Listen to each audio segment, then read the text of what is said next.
Alright. At least until you're regenerated. Alright. So, I think everyone is ready. Yes, think sir. so. Alright. Hmm. Last time, you fought off some crystalline zombies and let the NPCs handle a giant shadow creature. Not intentionally. Yeah, not intentionally. We just didn't get there fast enough. There's more bark to fight. Yeah, they were stronger than I thought they were. When the NPCs are apart. Oops. You were supposed to fight that. Oops. You aren't supposed to heal The that reason many there's people. very strong suggestions about the NPCs. So I'm guessing his other group is probably a lot higher level. Yeah. Oh yeah. They just got a level up like last session to level 14. Oh, yeah. I had a group of level 3 characters kill a sphinx last Saturday. What gets me is that they had answered all the riddles correctly. They could have peacefully passed by the Sphinx to the top of the tower where they could fight the big bad. No, they answered all of the things correctly, were walking past, turned around, and attacked the Sphinx. I was DMing a one-shot for a bunch of teenagers, and one of them knew the rules very, very well and had a little bit of murder hobo in him. Only a little?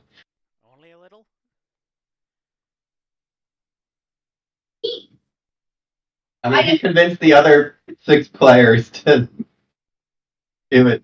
Well, 5 of the other 6 players to get into it with him. Not to mention, he also... I have a quote from this kid. I attacked the floor. Because apparently he was annoyed. They were like walking in circles and they couldn't find their way, and he was mad at the floor, so he attacked the floor. He was just upset that they hadn't attacked anything yet. And so he attacked the floor. Yes. Yeah, so maybe a lot of murder hobo?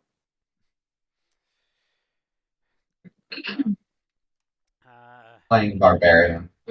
Playing a barbarian. After combat, you did some investigating and found out that the crystalline zombies had entirely crystallized. And you followed Iseline to where she may have seen these people before. Upon looking around, Iseline spotted a symbol which only the physician and Sahir were able to identify. Well, actually, no, it was the NPCs that were able to identify, but the name of which only those two, like Sahir and the physician, recognized as Turku the Terror. Turku the Terror.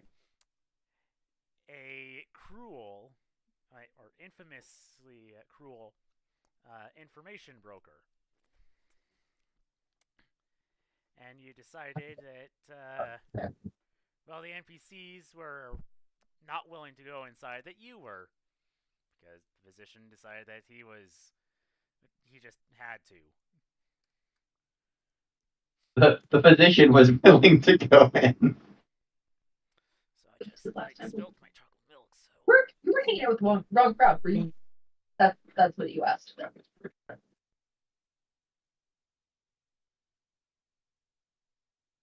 Awesome crystals. And Sahir has an awesome crystal skull named Yorick. Marco, the eye roll was precious.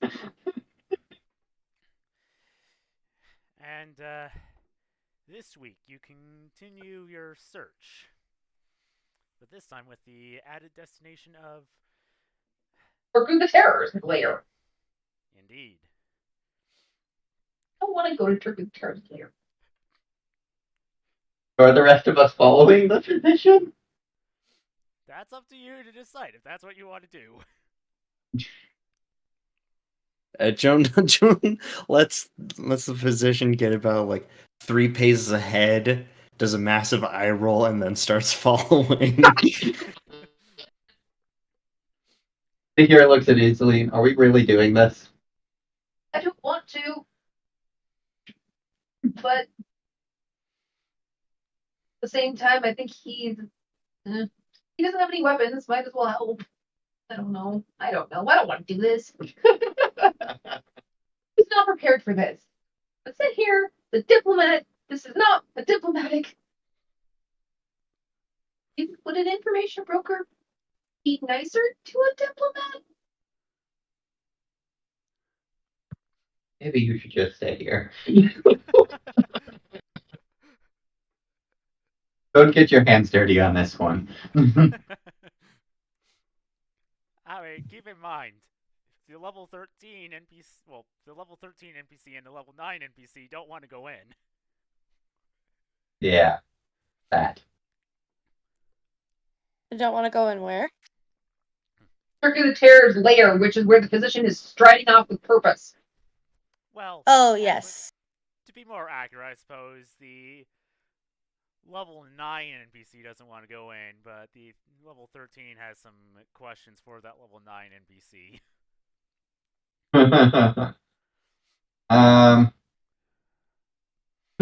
So here will Sai cast disguise self on him and follow from a distance where he can still see the rest of the party that is going to their certain doom. Do I recognize the spell that he cast on himself? Do you have disguise self? I do. Then yeah, you would. I mean, it's a little different from how you do it because he's a rogue, he's a rogue, and you're a wizard. Mhm. But you recognize the spell. Thank you, Hagrid. Joan will actually catch up to the physician pretty quickly and just look over and ask, "So, you seem to recognize this name, which means you probably know why he's called a terror, and yet you're walking over anyways?" To be fair, a terror can't be any worse than an oncoming storm. I did not give myself that name. Somebody else did.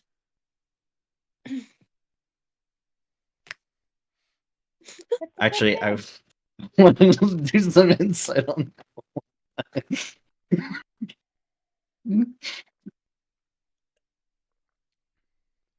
That's a 9. Yeah, You probably didn't know so many. you just get like surface level stuff. Seems sincere enough. Yeah. Seems to believe it himself.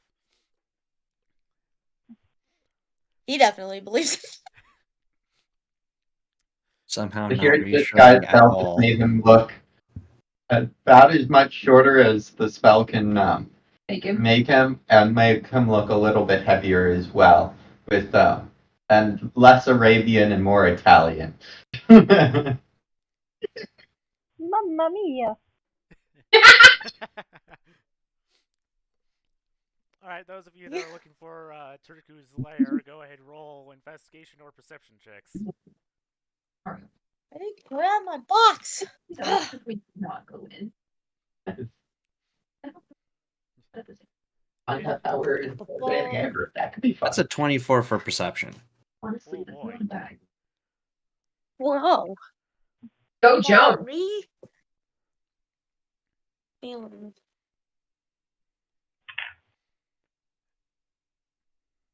Da, da, da, da, da, da, da. Did I pull my sheet up?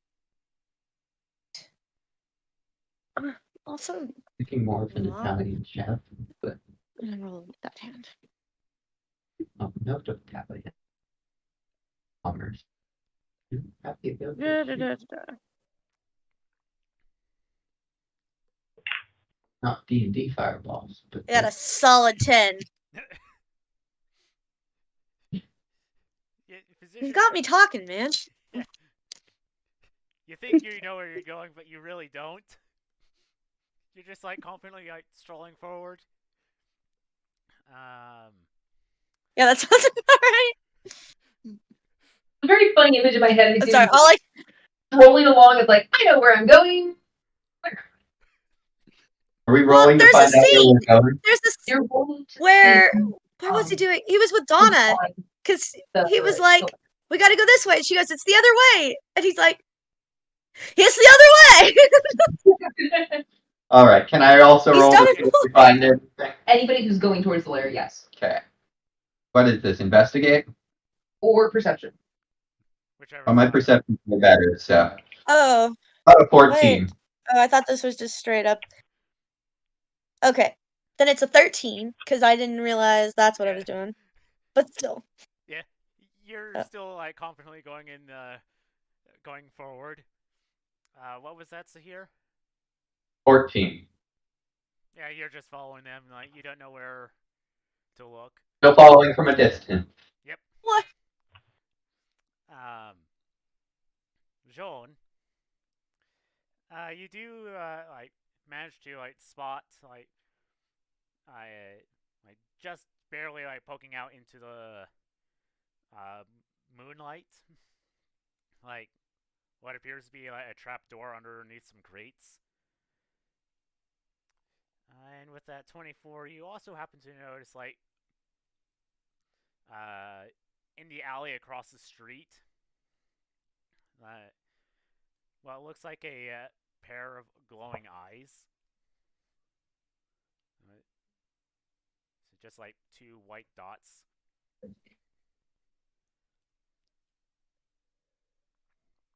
And when you like turn to look at them more closely, it seems like they blink and disappear.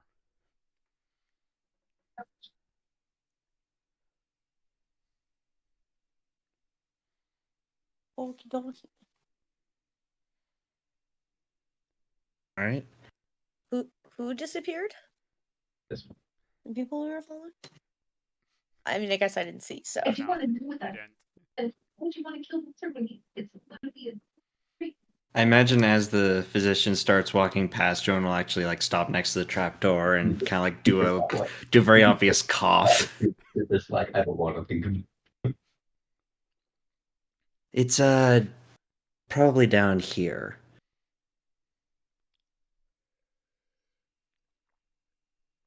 Are you sure? Is there anything about the trapdoor that would make it kind of obvious? Yeah, if you like move the like crate, there's like the same symbol that Isling pointed out earlier. Yeah, Joan probably just like slides it all over with one hand, just like just looks down.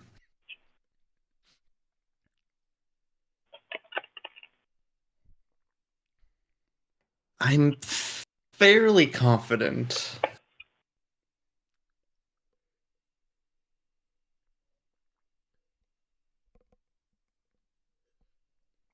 Fairly confident, but not mostly confident or definitely confident.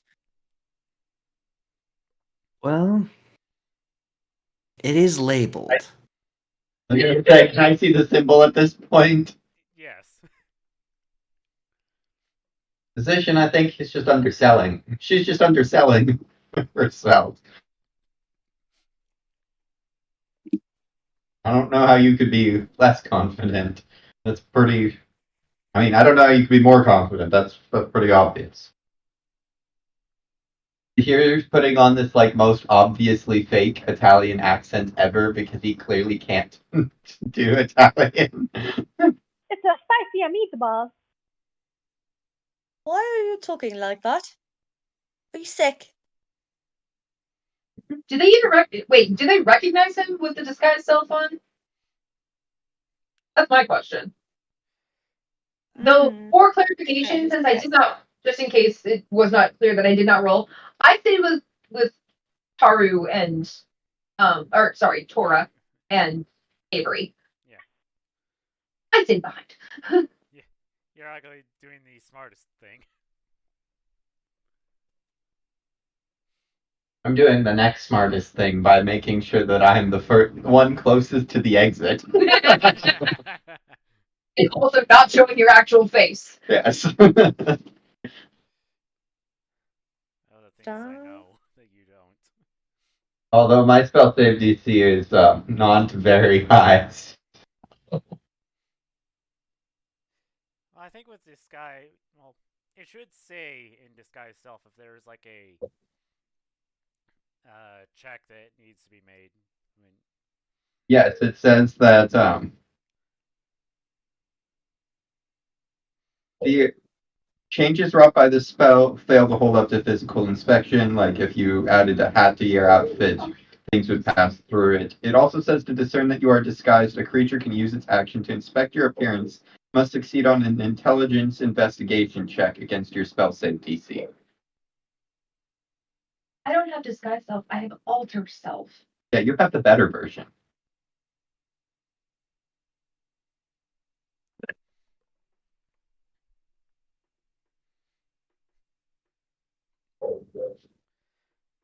so I think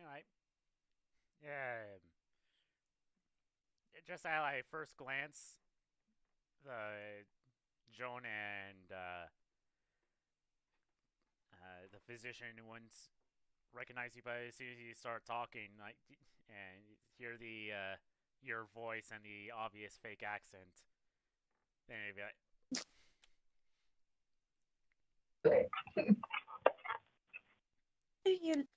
what are you doing? Why do you look like that? Why are you what? Have I missed something? You're supposed to be dressed in costume.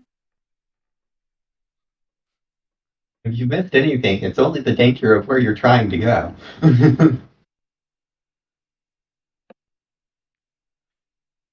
Don't think With a it's going to 15 help you Arcana. much. With a 15 Arcana, can Joan If just you don't figure out catch which me, at spell least it they won't is? recognize me the next time.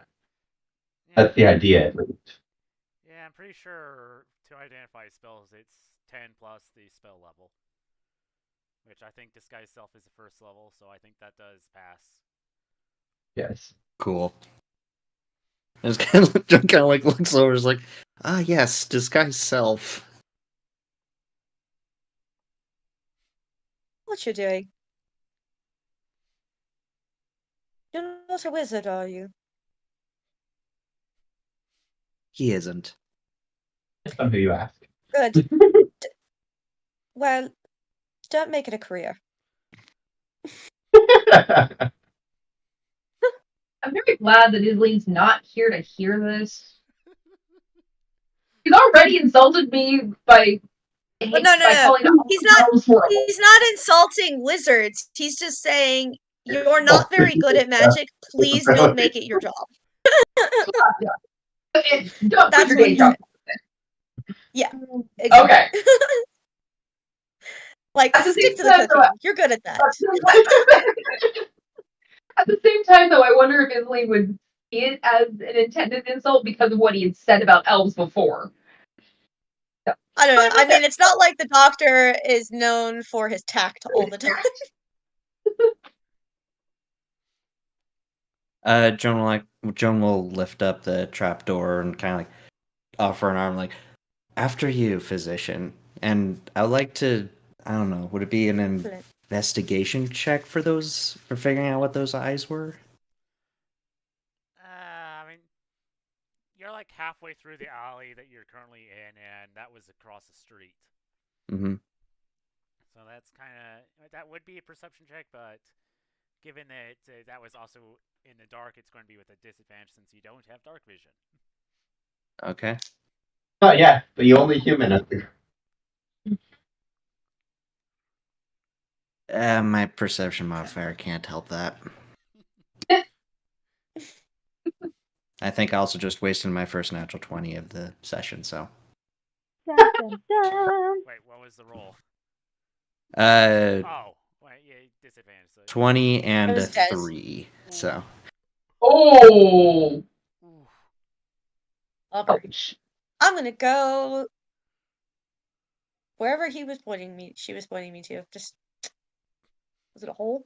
Was there like a It's a trapdoor into trapdoor. the ground? So it's like a trapdoor that has some steps leading down into a basement. Yeah, excellent. I'm gonna pull out my multi-tool so I can see.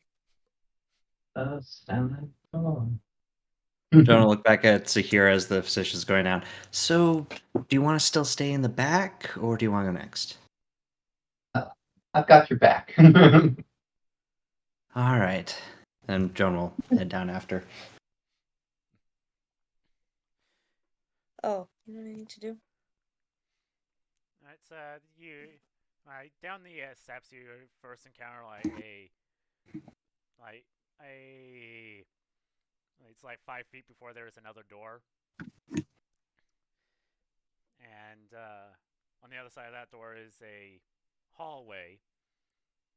It's not lit, but for those of you with dark vision, there is a door at the other end of that hall.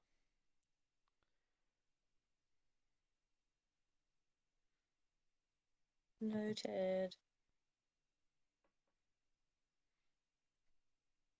John, this is just a pitch black hallway. Okay. Can I at least tell where the door is? Like the first one? So like at the bottom of the steps, yeah, you can tell that there's enough moonlight coming in. All right. There's Was also it a soft glow lockable? coming from my multi-tool. That first door wasn't locked. Could it be locked? Roll investigation.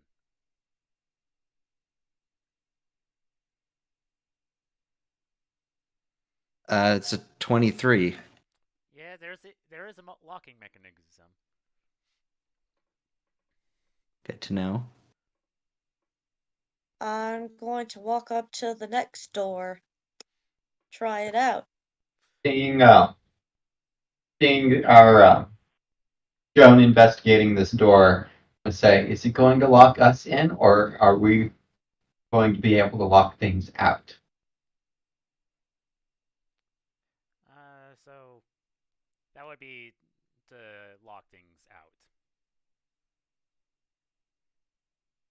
Good. Good, good.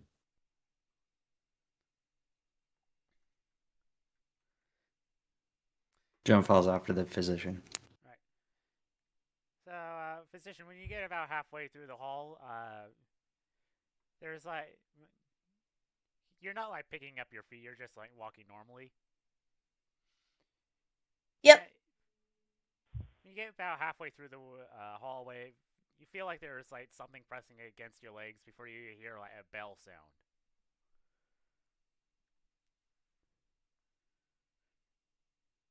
Ringing a bell. I locked the door behind me.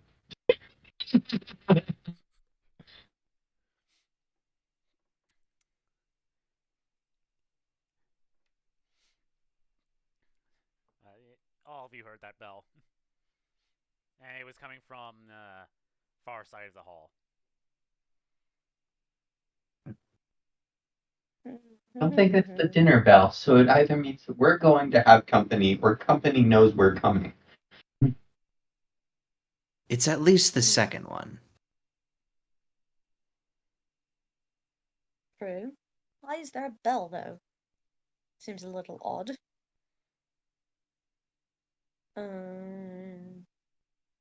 Just gonna keep going, maybe a little slower. Just in case, but nothing's stopping me at this point, so. You get to the door with no problems, or no further problems that you happen to notice. Lovely. I'm gonna try the door. The door is unlocked. Haha! Alright. And Here, met with following behind as far as he can while still being able to see the other two. He's also going to try not to ring the bell again. Yeah, so when the physician opens the door, you are met with a blinding amount of light as you go from pitch black to bright light. Or bright light conditions. Oh. Bloody hell. What? But after like blinking your eyes for a second or two, you can see in this room is four humanoids, a human, tiefling, elf, and dragonborn. So the non-dragonborn appear to be wearing studded leather armor, while the dragonborn, who has white scales, doesn't appear to be wearing any armor. And they are all looking in your direction. Well, hello. I'm obviously behind the physician, but I do have questions about the surrounding structure and the pieces I can't see. What does the structure appear to be made out of? And is there anything like hanging on the walls or? So, on the walls there are like torches and lanterns. At the far side of the room, is like a stack of crates.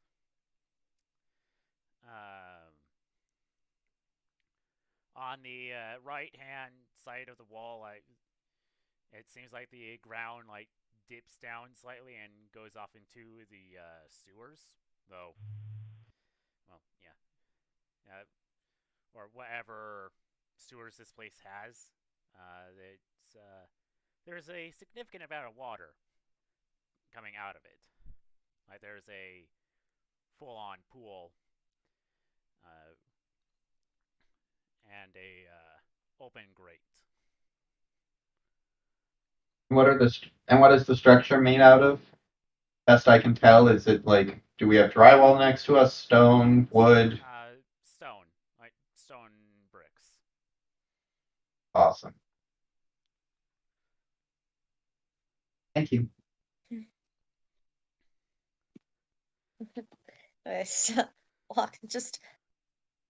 Well, hello.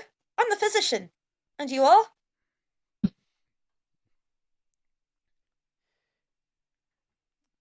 I think you're in the wrong place, Doctor. You see, don't seem to be right. I'm hardly ever in the wrong place. Yeah, you seem to be in a bad part of town. If you don't leave, you're going to be in a hut. Here's not coming around the corner if he can help it. You find that simple little threats like that don't really frighten me. I'm looking for someone. Notes. At that point, Joan kind of like steps up right behind the physician as well.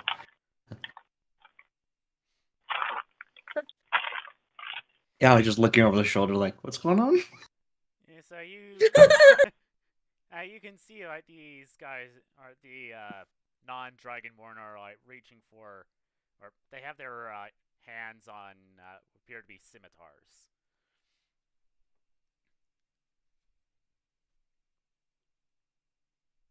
Looking for Turku the Terror. Hey, what business do you have with him?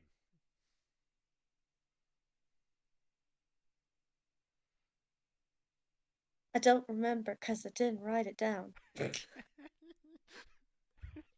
Information. Information about the crystals. the Crystal crystalline zombies, because I had seen the group of people in this area where we saw the symbol of Turkey the Terror. Rightly gonna tell a stranger, but I need some information from him.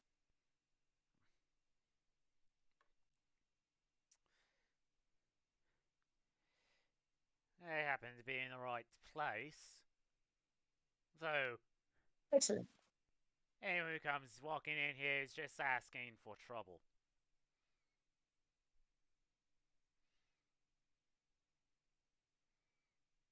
Which one is speaking? Well, I that's know I'm not great. there, but I'm Trouble. Well, that's great because trouble Was my middle name. So the human is speaking. Mm-hmm. And Isling, while you're out waiting with the two NPCs, you do hear a like someone might like curse and then like what think might be the sound of someone like falling onto the ground and sounds like they're in a lot of pain. Altora is questioning Avery. Yeah. Now, I'm assuming I'm waiting with Avery and Tora, and I'm like close enough to see them. So, is it one of them? No. Okay. Basically, what those two are doing is that Tora is trying to get something out of Avery, but he is feeling very closed off about what he's doing, or just like avoiding the question entirely. Mm-hmm. I'm gonna look around to try and see where the sound came from. All right. Roll investigation or perception.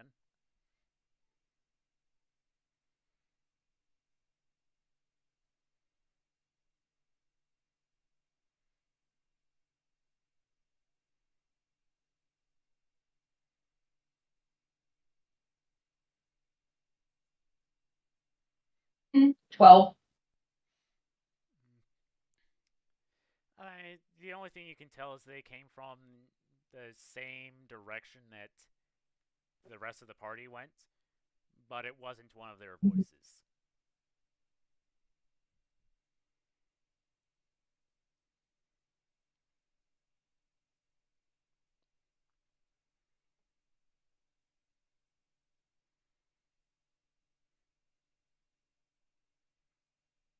Okay.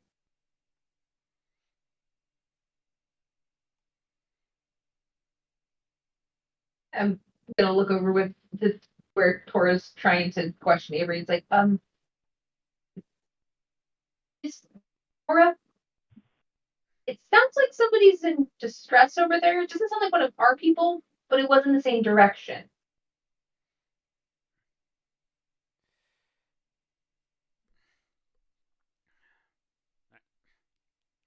She'll like grab Avery by the collar and well, let's take a look at it. Okay. Avery's in deep water. Well, she's just trying to make sure he doesn't go anywhere. And since he has wings, it's probably a better idea to hold on to him. Right, And disappearing acts, I think, are a thing he'd be good at. Yeah. They both have wings, and you've seen that they can both fly. But, Mm-hmm. Easier to hold on to him while he's here. Yeah.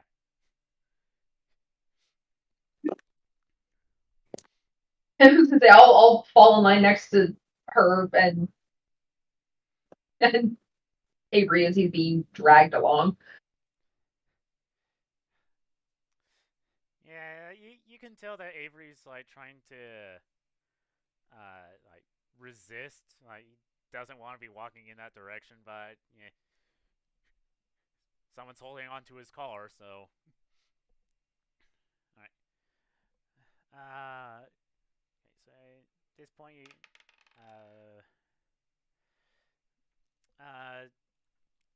as you're going along, Toro will say to you, like, you have the elven kind, you have excellent eyes. What can you see? And she'll give you a bardic inspiration. Which I think was D6 for her. Her bardic inspiration is a D8.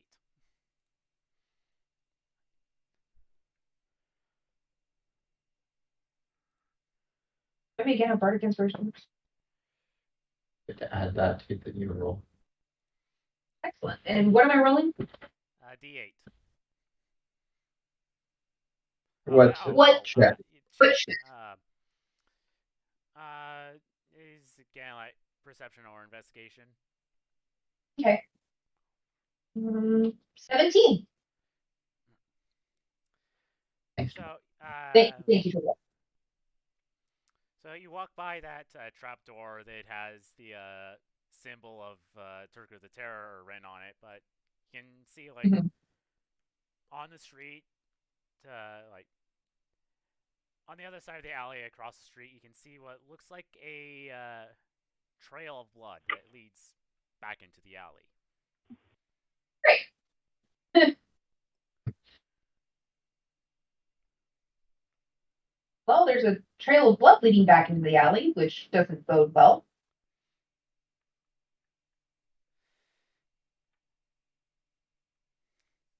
Well, you got the two of us with at the very least. And she'll continue to go forward. Up to where you point out the trail of blood. It leads like again like halfway through that particular alley before it gets to what's basically a manhole cover.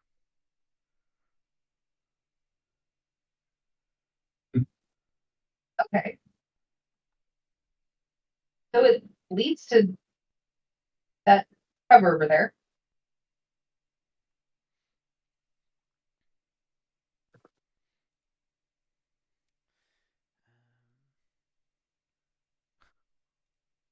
But the sound that I heard, did it sound like a manhole cover being closed, though? Like, I would assume that that would be quite a distinct sound.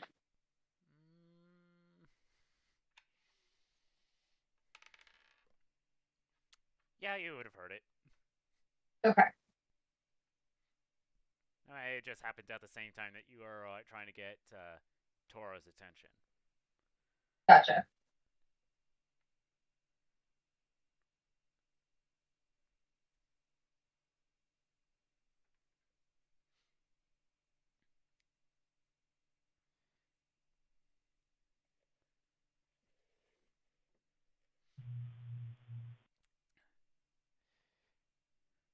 Well, I did hear this close, so I'm assuming that whoever's in distress went down it?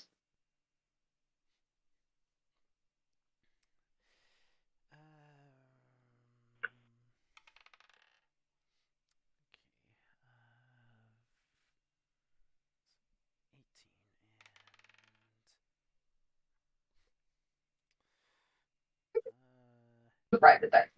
18 plus. Oh, so that's a 20.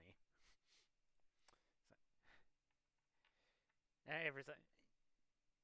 Yeah, whoever was the tie went down that along with whoever was dragging it. Whatever was dragging it? That's what it looks like to me. When you said a trail of blood, was it smeared at all, or was it like droplets? Smeared. Okay, that makes more sense. Because in my head, I thought it was more like droplets of blood. If it's smeared, yeah, that makes sense. I was imagining more like bleeding out. We painted the road, but Yeah, that too. I mean, I was somewhere between the droplets and painting the road. So.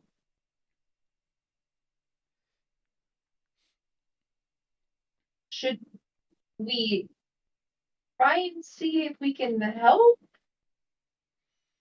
Or wait for the others to hopefully come back from Turku the Terror? I just call it maybe. Would that work better? Perhaps we should wait for. Excuse me. Perhaps we should wait for the others. Is that Avery? Yes. Okay. You're very good at distinguishing the voices. I'm just double checking. Yeah. I'm gonna look to Tora because Avery's a bit cagey, and while he was helpful in the fight, I'm not certain.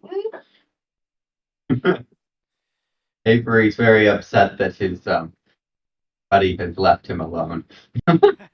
Like out of the two of them, I trust Tora more than Avery. Especially because Tora's like on good terms with the Prime Minister, the Prime Minister, the consort. Kamiya, the consort.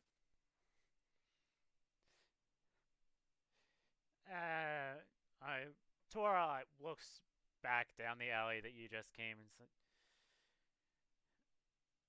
well, wait a few minutes.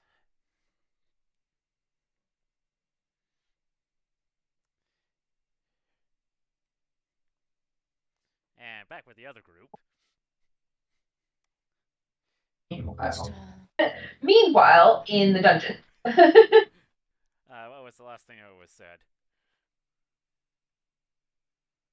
Trouble is my middle name. Yeah.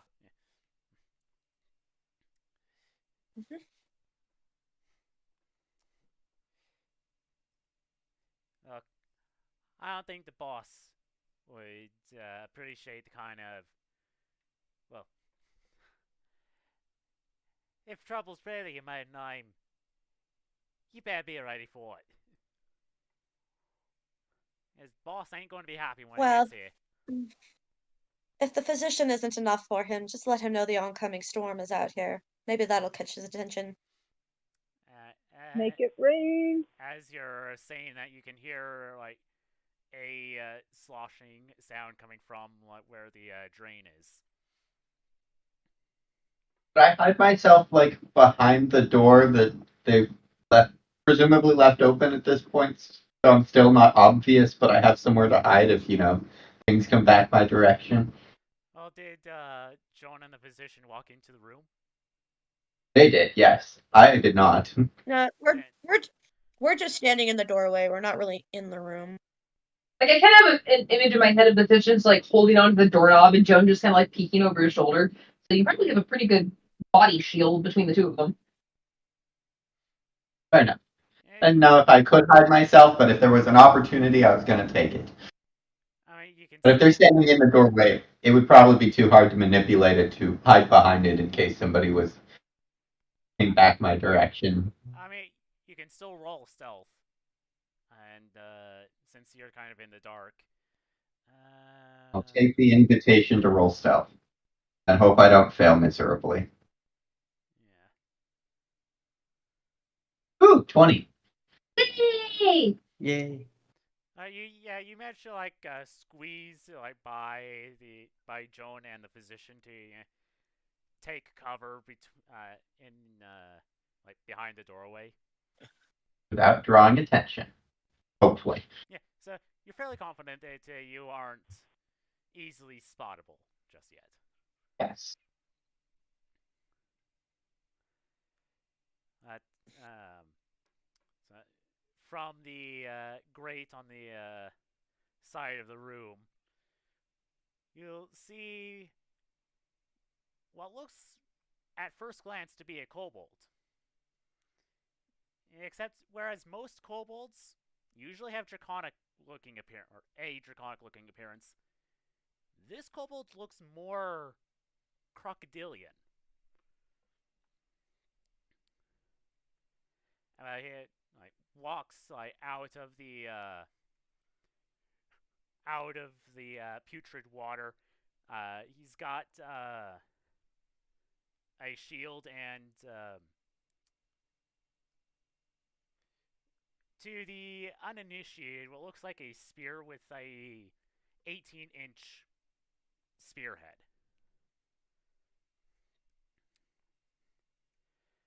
In his other hand, he is like dragging a half-elf man,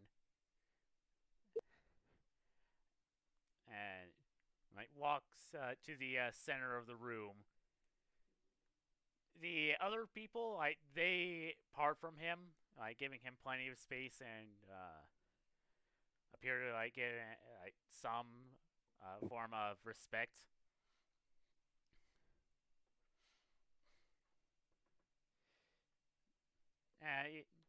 the kobolds will like side eye at those of you in the doorway and say, "If you're going to be customers, at least enter the room entirely."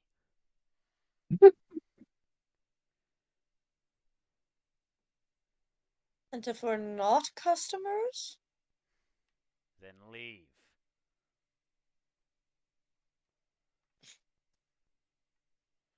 I think that's much of an option. What are you doing to that poor man?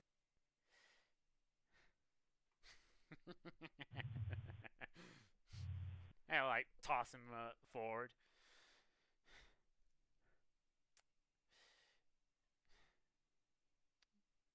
You should know, physician, what my handiwork does.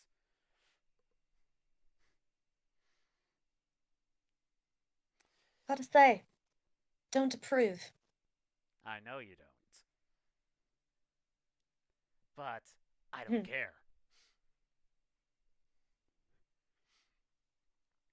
You seem to know me, so you must know what happens when I don't approve of something. You get all pouty. Look, you've been hounding. Just picturing Joan making that face like, what was he doing? Look, you've been hounding me for years. And well, we have never personally met. You're the only person who looks so human as to be inhuman.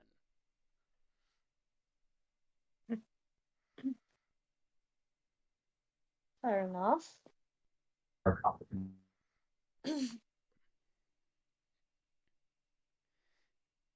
I Gotta only take say offense that, to that. And I only say that because I know that you happen to change when you approach death. And I can see through transfigurations and illusions. At least those that are meant to conceal.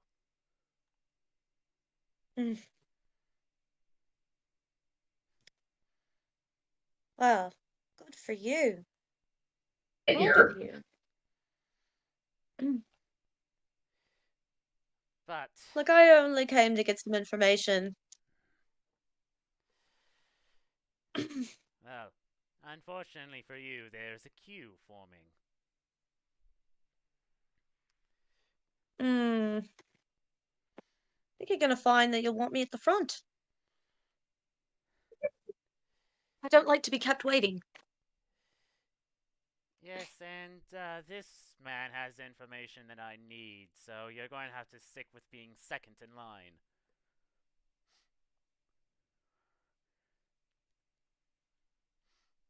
Oh, and what information is that?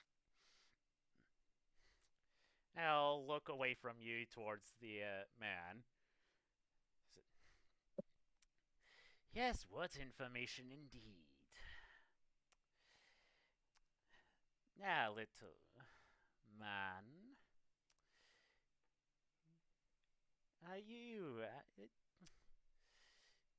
you are aware that I'm the biggest fish in the sea when it comes to dealing out information. I don't think you're much of a fish. He like gives you a side eye and it's like, I am more like a fish than you realize.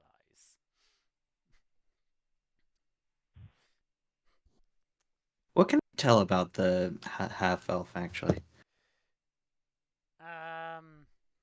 That he's bleeding on the floor. Yeah.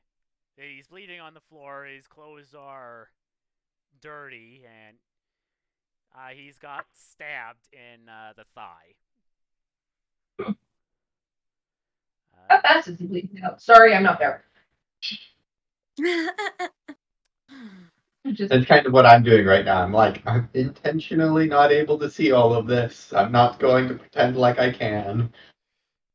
In case that's a there? question that Joan has, it's enough to where he'll probably survive as long as it's tended to, but it seems like it's more intended to prevent the person Inflict from pain. Yeah, to inflict pain and to prevent them from running away. Okay, so not the femoral artery. Good.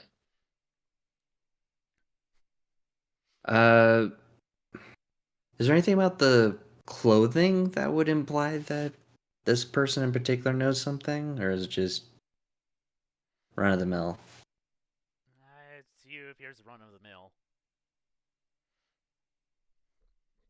Doesn't look like they were armed either. I mean, they do have a scabbard, but it seems like Turku is experienced enough they discarded the weapon. Okay.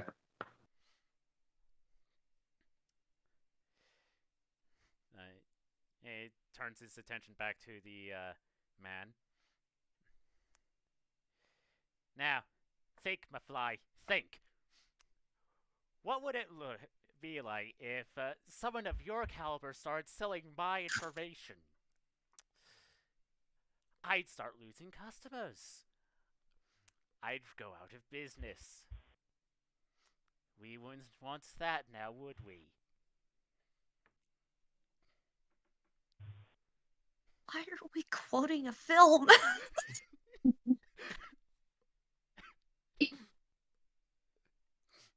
Sorry. Got it, Biff. He said fly. Yeah, punk.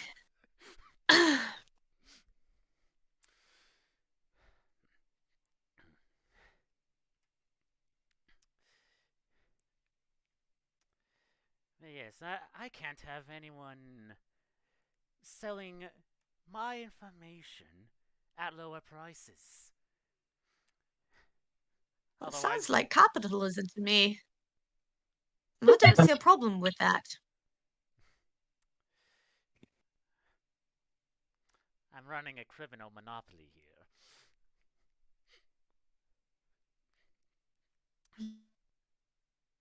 Lapse. It doesn't work. Now, who did you sell that information to? The man is. Why would I tell you what I sold?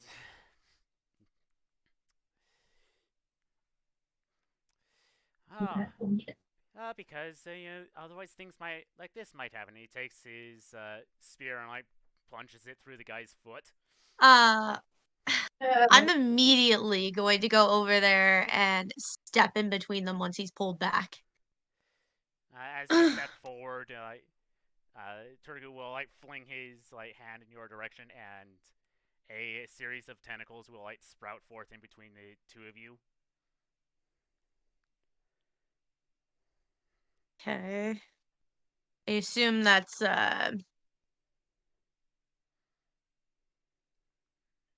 Oh, I know what spell that's called, but it's not coming to mind. It is not a spell. Not a spell. Oh. It is a class feature. Oh. Interesting. Can I roll to know what it is? Yeah. Arcana. What? Yes. Not Yes. too bad. Turku specifically. 13. The half elf said what? You're getting that he's some kind of warlock, but you can't pinpoint what.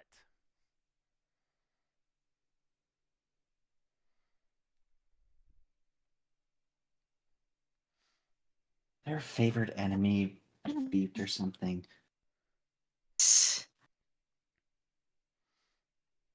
I don't respond well to violence.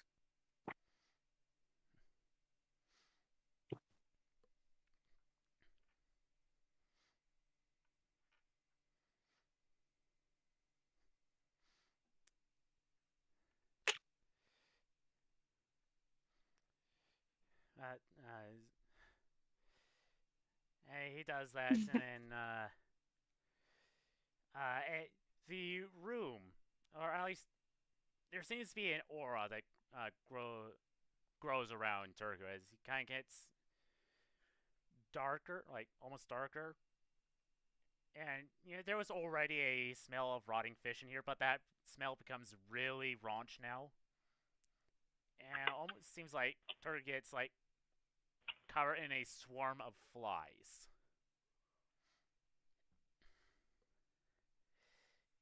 That's disgusting. Okay.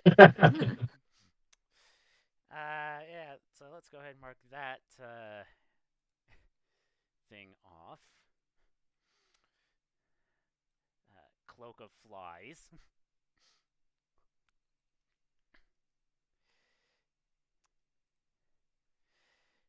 I won't ask again. Who did you sell that information to?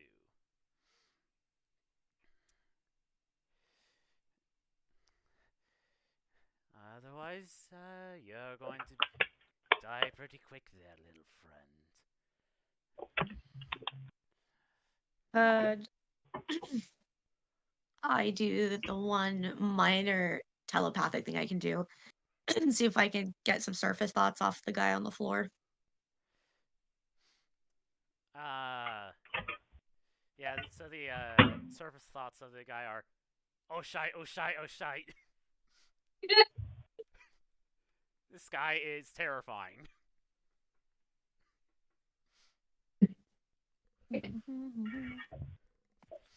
Well, actually, it would be more of, Scheiße, Scheiße, Scheiße. Scheiße, Scheiße.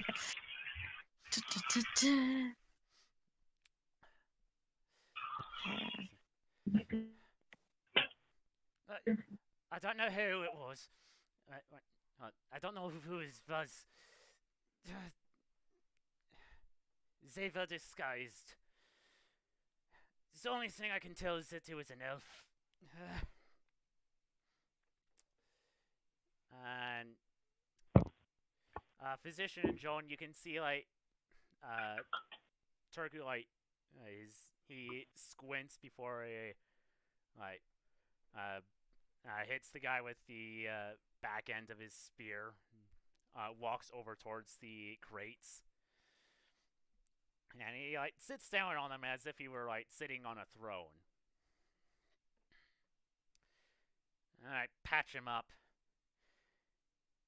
You're lucky.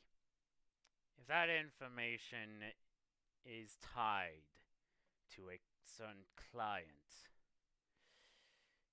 you may just live to see another day.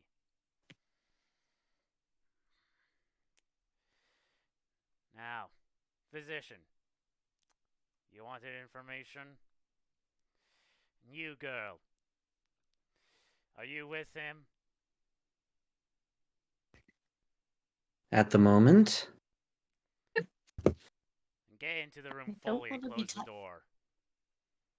Unfortunately, I'm with him because I can't go very far on my own.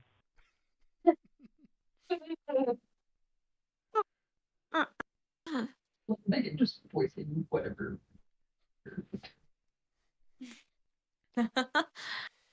does the physician walk forward? No, he Oh, slides he's to in the the right. room because Oh. he was over.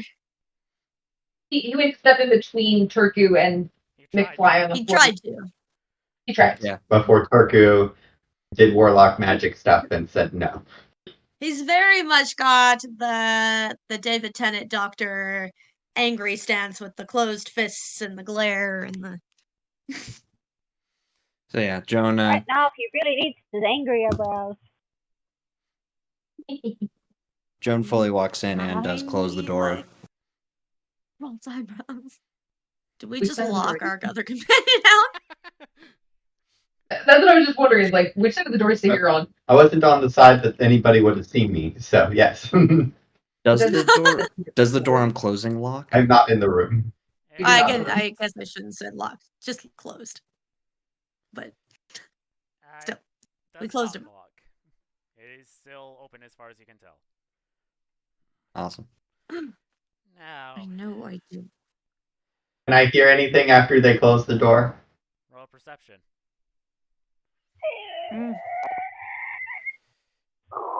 Now, last when I heard, physician, you had a little bunny companion. 17. Yeah, you can hear. I mean, you're listening through like probably an inch of wood, but there is like enough space where you could like lie down on the ground and listen through the crack in between the floor and the door. That's a tiny wood.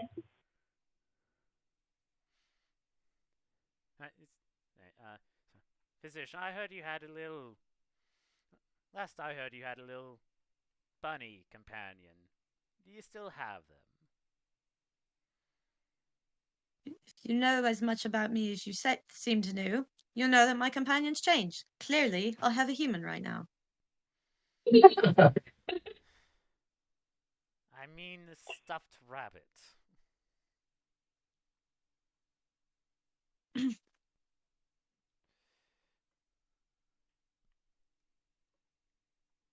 Don't think a stuffed rabbit counts as a companion. What kind of grown man walks around with a stuffed animal? What do you take me for? I know the Prime Minister still carries around her comfort fox. Though, admittedly, that was what its intention was for. I hear she's had nightmares for centuries. If it brings her comfort, good for her. I do not need such things. I just need friends. Clearly. Which I make by not being a dick.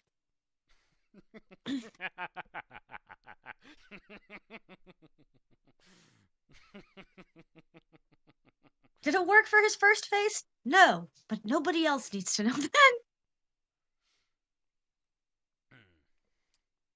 Or the sixth one. But anyway, what is it that you want?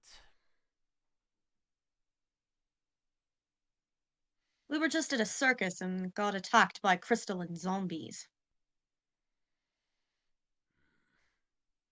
So is that Looks what like all it's the some sort of commotion I heard? infection. Is that what all the commotion I Yes. heard in there was? I saw the two shadow abominations, but I didn't really see anything else besides that. I killed the Was first those... one, but then I saw the island's mascot taking care of the second, and it wasn't worth wasting my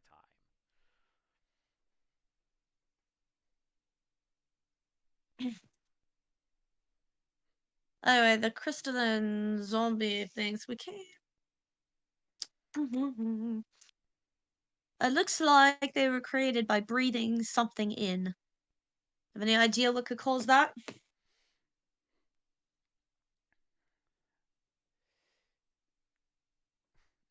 You see, like, Turku, like, turn an eye, like, towards the Dragonborn, who, like, also gives him a similar look. Perhaps. Depends. Do you have any of this stuff with you to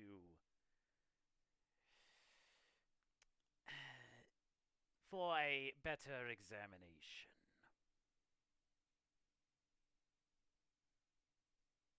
I'm pretty sure Jones carrying blocks around. Although they do have a rabbit imprinted. Yeah, I was gonna say, I don't think the physician picked anything up. Sahir does. Joan, Sahir has the skull, but is not in the room. Who has the trachea? That's Joan.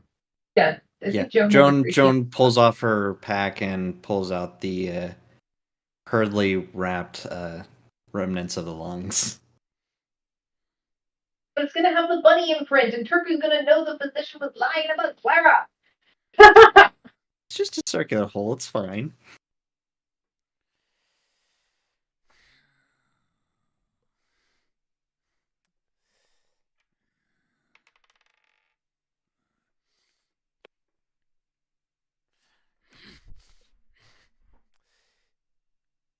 You have 10 seconds to explain yourselves before I see to it that you will end here and now. I literally just explained everything we knew. I tell you. Roll persuasion.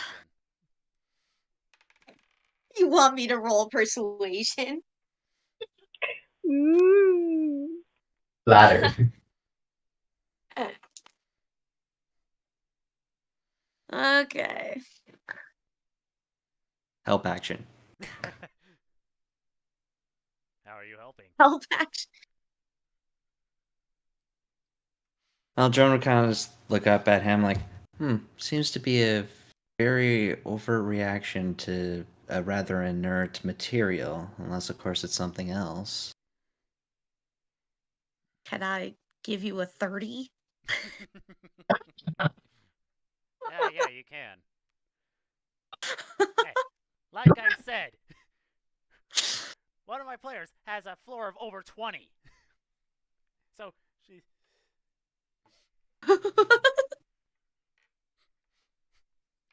The persuasion doctor's roll was really good at nearly a talking out of formality. his ass, man. What was that, Jen? I built this character on the fact that the doctor talks out of his ass all the time. Like, Yeah, good point. yeah. You know what that makes me think of? Huh. The Sammy Dodger destruction button. The TARDIS self-destruct The button. TARDIS That was great. the Jammy Dodger. All right, it's a jammy dodger. In fairness, it would have worked. It was promised tea.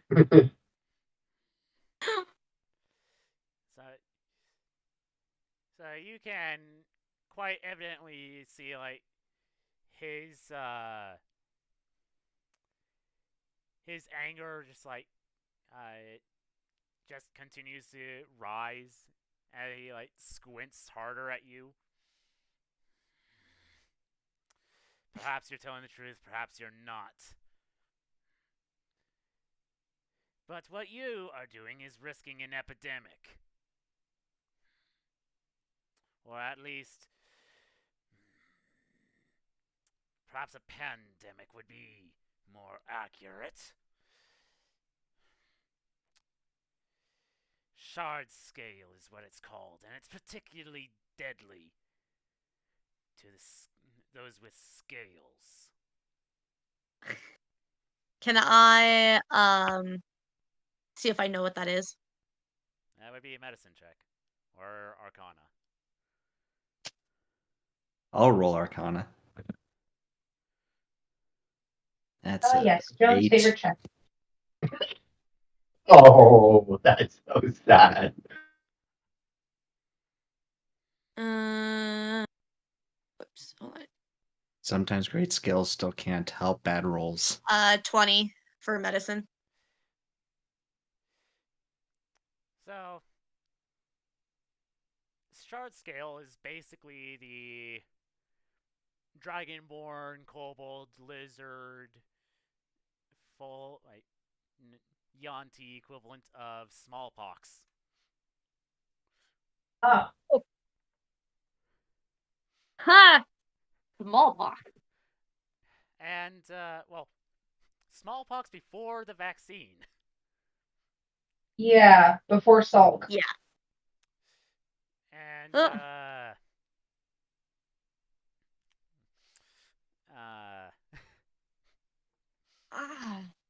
I see. and usually it doesn't affect other humanoids, but for some reason this was.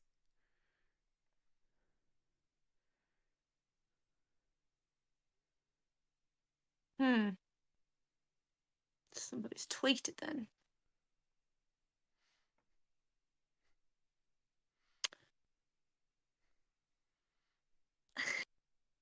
The temptation to... okay. I see. Shard scale.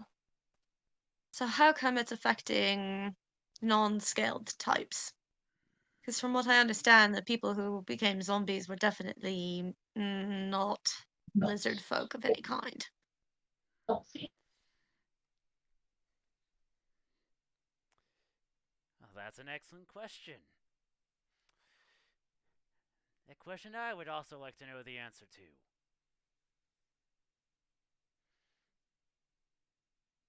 to. Joan starts wrapping everything back up and putting it back in her bag. Actually, before you do that, the physician's actually going to hold his hand out for it. Of course he does. May I? It's rather heavy. But Joan puts it in your hands anyways. I'm stronger than I look. Ah, yes. Better So, just twig arm. we both want answers to this question. And one of us is a little more susceptible to this than the other. Physician, don't try it. I could kill you with a single word. Literally. And then I'll just come back. What good is that gonna do you? Circle of Death, how does that sound? Ooh, scary. For a 6th level, it should be. When I've had radiation poisoning, I went through a tree. What was it? I went through a tree cutter, which, for most of you folks, you don't know what that is because that was from a future tech thing. It's not the point. You can threaten me all you want. If I see you, hear about you threatening people like that again, I won't hesitate. And I'm going to do an intimidation because he is very pissed off in this moment. Does not like seeing people get attacked. He's got his angry brows. He's got his angry. I mean, we're talking David Tennant. Angry. Let's say it ticked off David Tennant. Yeah, exactly.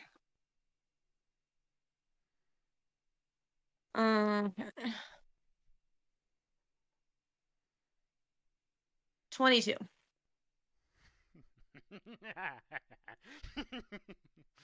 If you were more evil, I'd be entertained. More evil? Yes.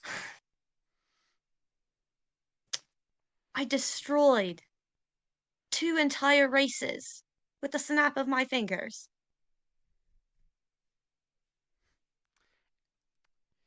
And I have conquered Don't test multiple worlds for my patron. This one I'm just conquering for the fun of it. Don't like conquerors. If you're not careful, I'll set my wife on you, and she's way scarier than I am. Joan will actually roll insight on his multiple world destroying claim. On mine? No, Or on his, the conquering? The conquering. Okay. I was like, what? No, Joan at this point isn't gonna check whether or not you're lying because you're probably, from your perspective, telling the truth.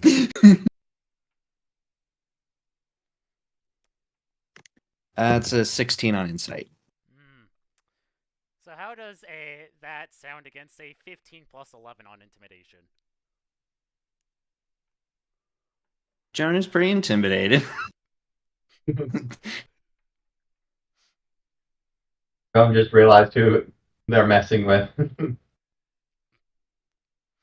yeah, you get to sense that there is at least quite a bit of validity to what Turku is saying.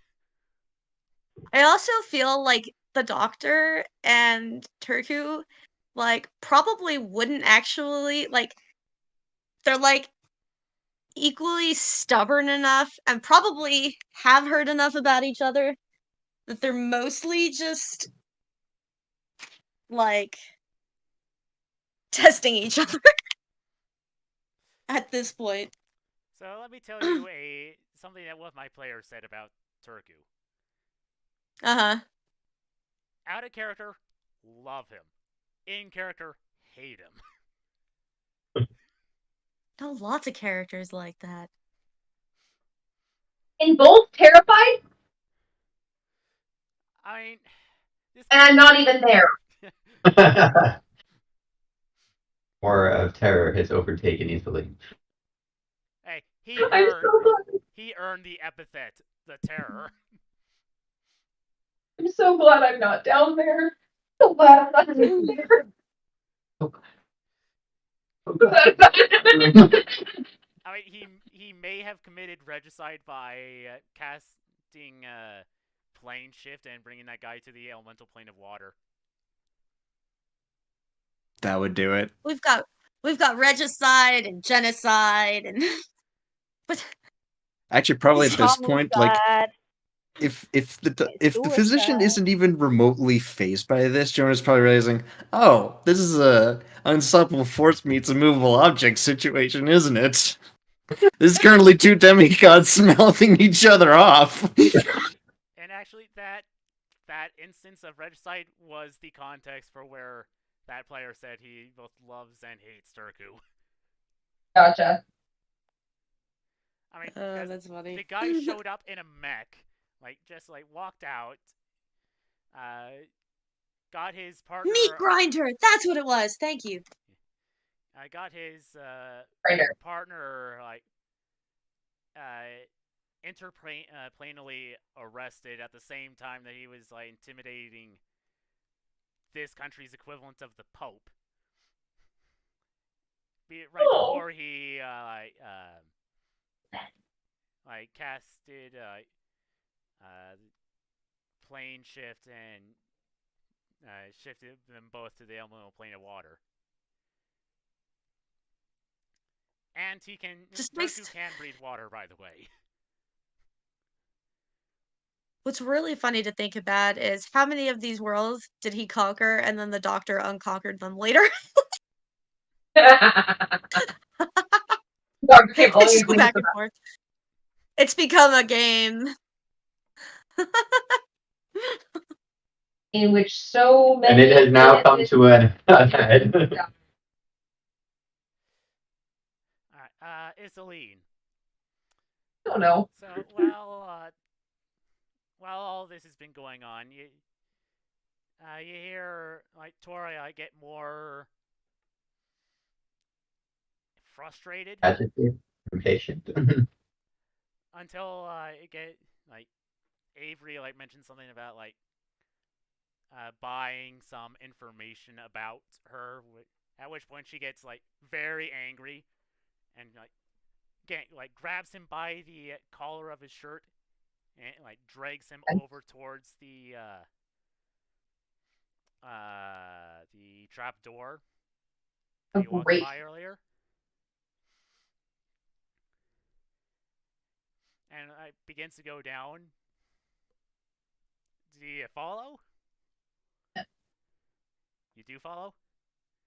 Only because I don't want to be left alone in the alley. So, she is like angrily muttering. And I'm also slightly worried that Tora might murder Avery. Or into serious bodily harm.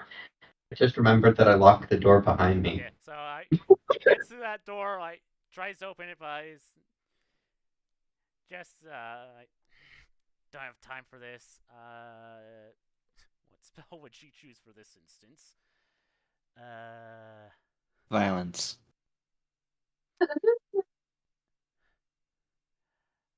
I feel like a door is about to explode behind me. I have a feeling that is exactly what's going to happen. Yeah, The door is gonna explode where? Behind me. Okay, so the very first door that you came in, when you came down the trap door, the here locked behind you. The here is in the hallway at your guys' nearest door, listening through the crack in the floor, or underneath the door in the floor. So Tora and Avery and now me are at the first door, and Tora's going to Not going to be patient about this door. Gotcha. I feel like the door's about to explode behind me. 7, 14, 15. So 14. 29. Question is, will it be flame or splinters or something else? Alright, so she just did 14 plus 15, so I think that's 29 points of force damage to the door. Okay. So, Does the door go flying off the hinges and down the hallway? the door splinters. Like, shatters into splinters. Or, no, explodes into splinters.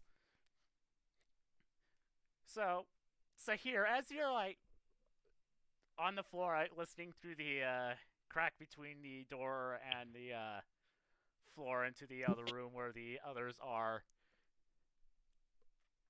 like 30 feet in the other direction where you came from, there's just an explosion, and like you feel like some like splinters land on you. You can look down. You can see like two silhouettes against the moonlight as they come in your direction. And Tahir, as quietly as he can, bolts straight up and presses himself against the wall. Why do I feel like this would be like a will save situation of, oh, I just heard all this threatening stuff of what, a 15 plus 11 intimidation check through the door, and suddenly another door behind you explodes. yeah, that is what's happening.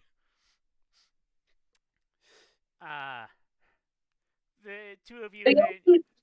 He doesn't see me. I think I was probably a few steps behind him, so. Not only would you be a few steps behind them, but also you got two people with wings. Yeah, good point. I have a feeling that Tora took flight dragging at Avery, not letting him fly, just dragging him.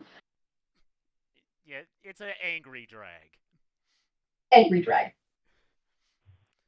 Angry drag. Positions, John, you hear the bell ring, and then just barely a second later, the door bursts open as Tora angrily walks into the room, dragging Avery behind him, who looks absolutely terrified at this point. But did they not notice me? I was hidden from them. They're too busy. She's a little too angry to probably notice. Well, so here's the thing. She has Devil's Sight, so while you saw him and ignored her? She would have given him a look, but you're... He's only a petty thief. He's not evil enough. It's like, you got out of my way, and stay out of my way. At least, that's what Sahir thinks as she slams the door open and can actually see her face in bright light versus dim light.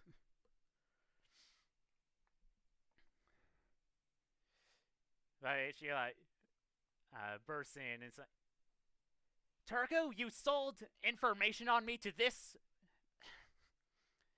thing, and she throws Avery. And there's a lot of people just getting thrown about this room.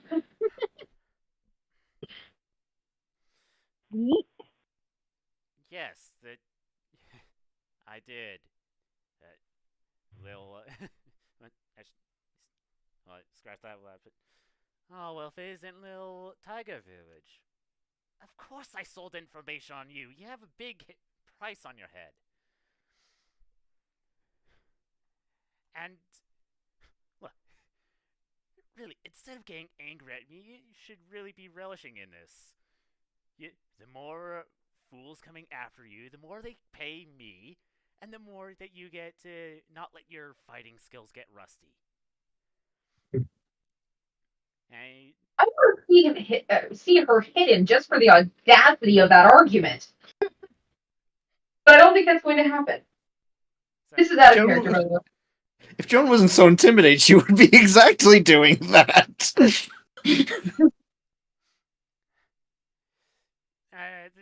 She just angrily looks at him for a moment before she says, "Oh, see, your sword understands." No, I am not interested in switching patrons. I'm fine with mine.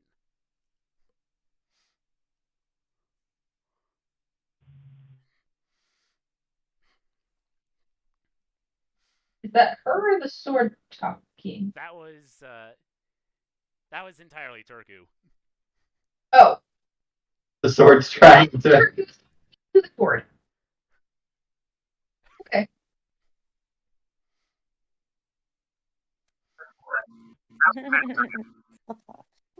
Ouch. Oh, that hurt. Can I make an insight check of how many warlocks are in this room right now? Yes. Oh, that's actually pretty good. It's a. Oh wait, inside is that. So, 21. Okay. So,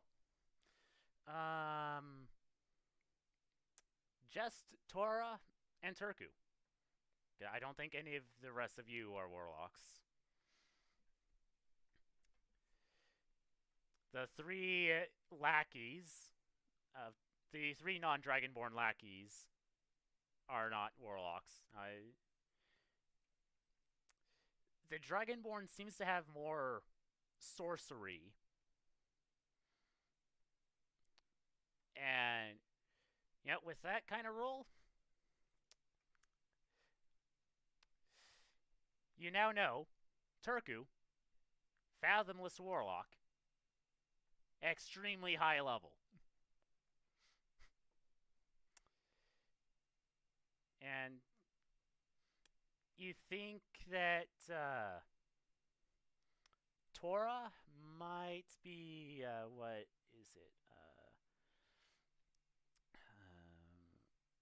Classes, Warlock, Hexblade.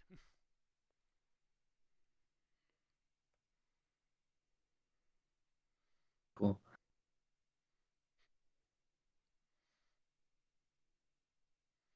But there's also some bardic stuff about her.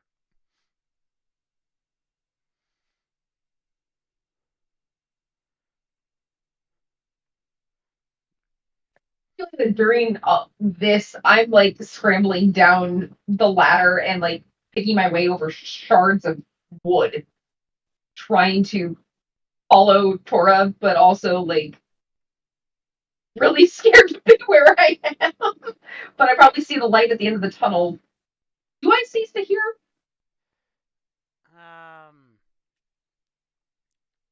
I'm not the rogue you are looking for.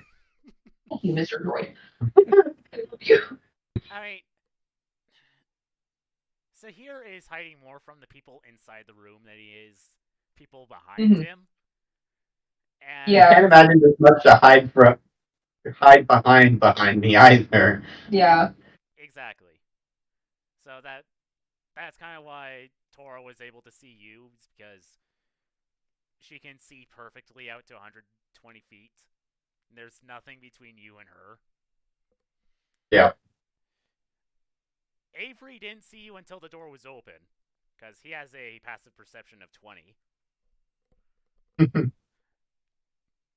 And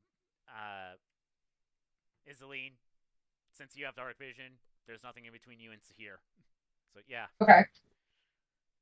And now that the door has been flung open, there is bright light flowing in. Yeah.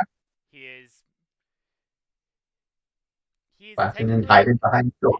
He's technically in dim light, but because of the rules of dark vision, it's considered bright light for you. Yeah. I was gonna say I'm going to like try and hug probably the same side of the wall that he's on, because it's like, okay, I see a door open at the end, I see here. I'm gonna try and not draw attention to myself, but also try and find Tora and Avery. And apparently the rest of my party, because this is where they went, I think. So roll stealth. Oh, crap. I don't think I've ever had to roll stealth. Have I ever had to roll stealth? So. 11. You definitely think you're hidden. You think you're hidden.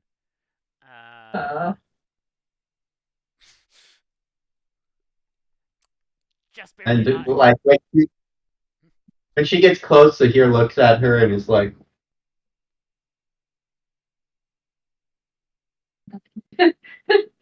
I'll just kind of like nod a little bit and be quiet. Sadly, that was like just barely not enough to pass Turku's passive perception. Of course, Turkey's gonna fight me. What does Turku say? Oh yeah, you still have that inspiration die. If you haven't used it. Or she used it on the perception check. I used it on the perception check. Oh, come now, there's no need to hide in the doorway or hide in the hall. Sit here, we'll look at you.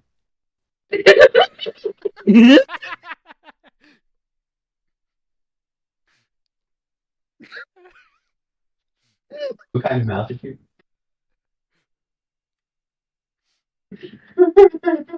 I'll slowly inch my way forward and like just station myself in the doorway because then I can see where Tora and Avery are and like, oh, and now Avery's on the floor. Okay, I'm not saying this out loud. This is like my own mental process. Like, well, Avery doesn't look terribly injured, but Tora looks mad as heck. Okay, and so yeah, It you basically see the room made of like stone bricks and torches on the wall. Something that probably leads to the sewer. yeah, I was saying. I know you said that the smell of like rotten fish was, rotten fish was really strong. Like, great. Well, at least I'm Two used to people that. thrown across the floor, one bleeding more than the other. Yeah, Well, one bleeding more than the other. Although we started patching up the guy who's bleeding. Yeah, McFly was being patched up, but he's still there, from what I understand. Because because you didn't say that the lackeys had taken him away, just that Turku had told them to patch him up. Right, it doesn't work. Are you? Oh, last until your get task paid, or you dismiss it as bonus action. Oh, so he still has the Cloak of Flies on.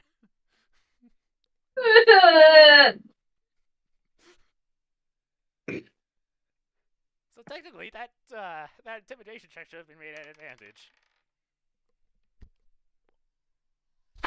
Oh, no. What do you need advantage? What intimidate? What did you Why roll? are we making? A natural 20. I knew it. Of course you did.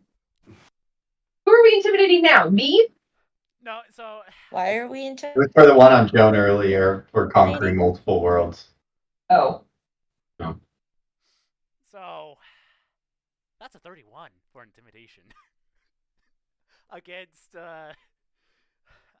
Joan's insight of 16.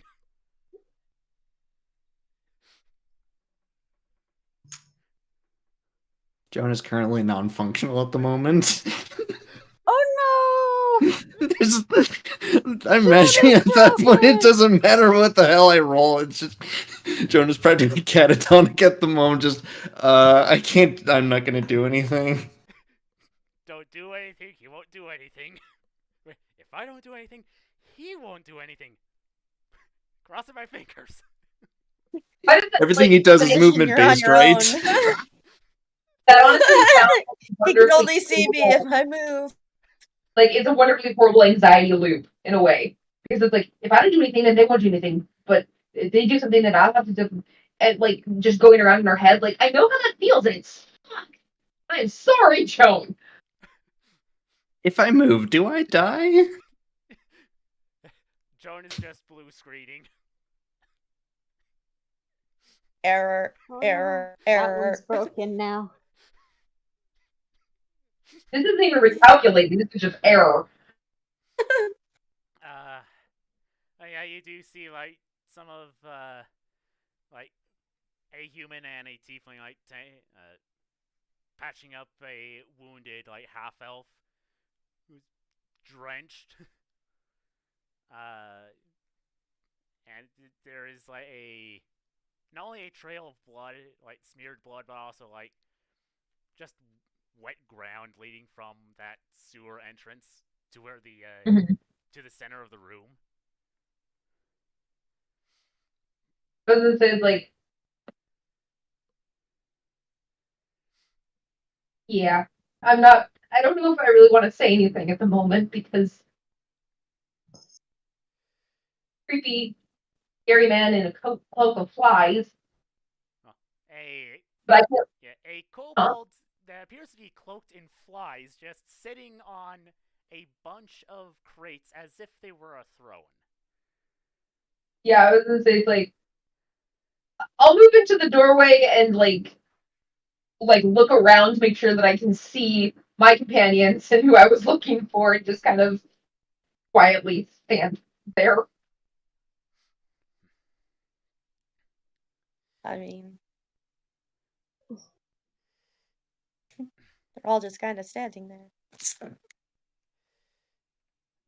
One looks a little more scared than the other.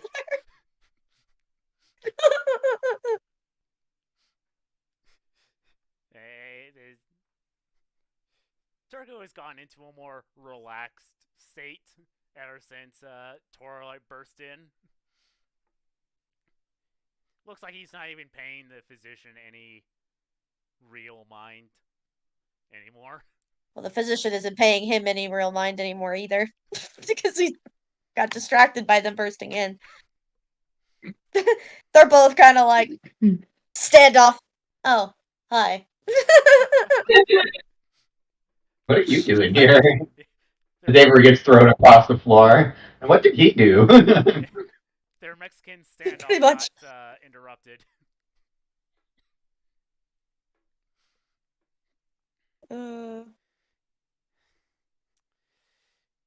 But anyway, yes, I did sell information about you. But really, it sounds like you handled yourself pretty well. I mean,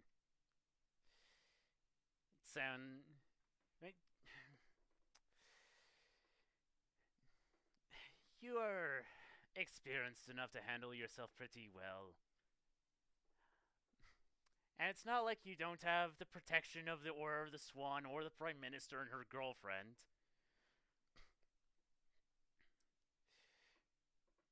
Or your fairy friend if she was here. She's not a fairy.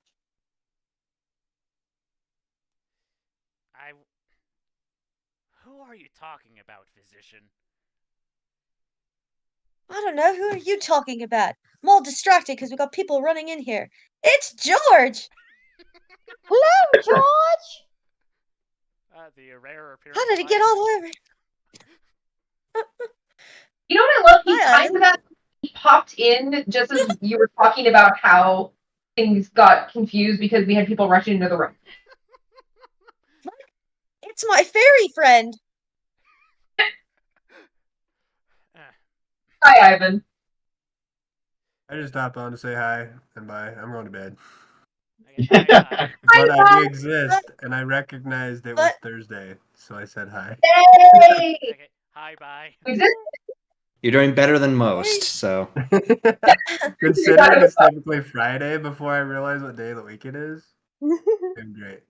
I was gonna say, like, I feel like I haven't, like, heard from you in ages. Like, not even a text. Good to see you, though. Yeah, that's true. Like, nobody's heard from me. I did try to get Tanner to hop on with you guys, and then Treese, because she's back. But, True. yeah, it's bedtime. Yeah. Okay. Alright, well, Good don't be a night. stranger. But no, the fairy I'm talking about is her warlock friend. That would be pretty funny if George just dropped in the middle of all of this. It's just like, oh, why don't we throw him on there? No, he's probably like the kobold to think it's a crocodile. I want to tame the thing. I would love to see how well that would go over. Not as well as it did with Kong. Oh, I knew it wouldn't go over well at all. At the same time, I was about to add, no, I really don't. I don't want to know how that would go over, because I know how it would go over. Very, very bad. Let's just say that, well, Tong tried to, say, no. Bad. Turgo just, circle of death. Or just like kneel, power word kill. Yeah, the turkey would just have none of it and kill George. Boop.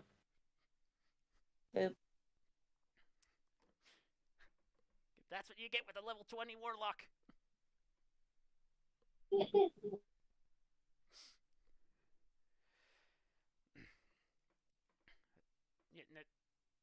No, the fairy I'm referring to is her roommate slash friend. They were roommates.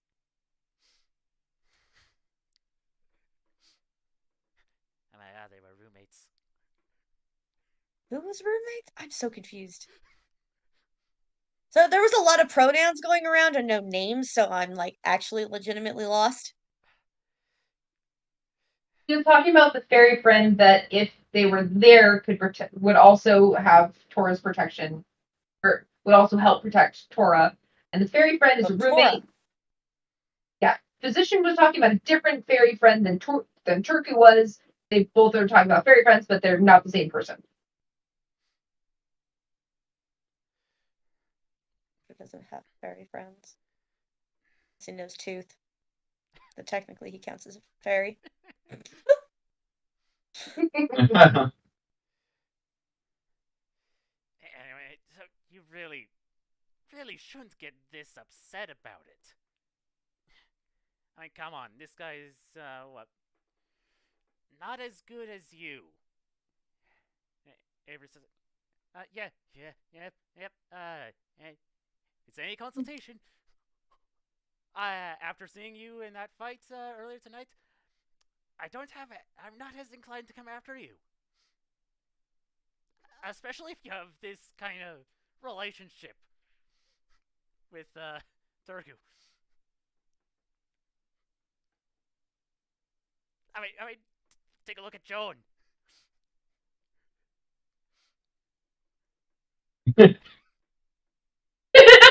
Doing a little more than just digging in. I'm gonna finally look back because I did not realize that she was. I just wanted to look back. Very senseless. No, Joan was kind of like leaning down in her bag to like show off the bombs originally and everything, and just like she's only like half there and kind of like nods a little. It's like, yep, yes. Just she's slowly recovering from all that. Be right back. She's slowly booting or restarting. Yep. We gotta reboot the computer and you gotta change out the hamster in the hamster wheel powering the brain. Yep, gotta replace the power supply. Gotta get through all the startup apps and the. Gotta wait for that random command prompt to pop up and then disappear, because who knows what's doing that. He probably wants to boot in safe mode after the way that he crashed the last time. Yeah, gotta bypass all that.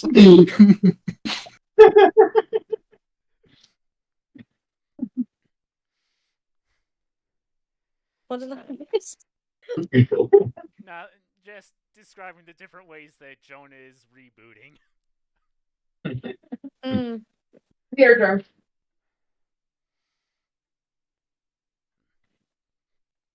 What are you doing?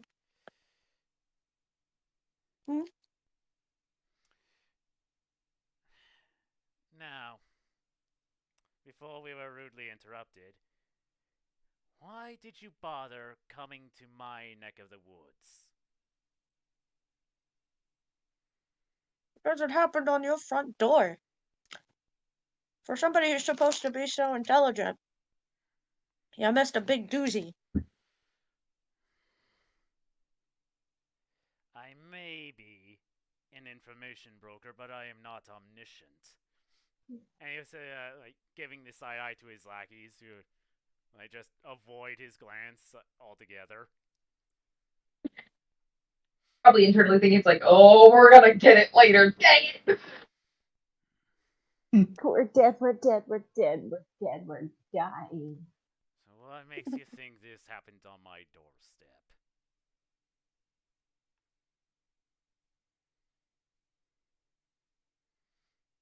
Because she saw those people that were all in the same area right over here.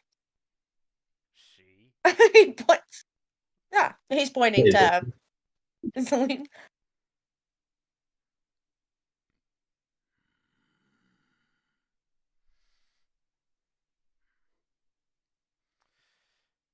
Come forward, girl.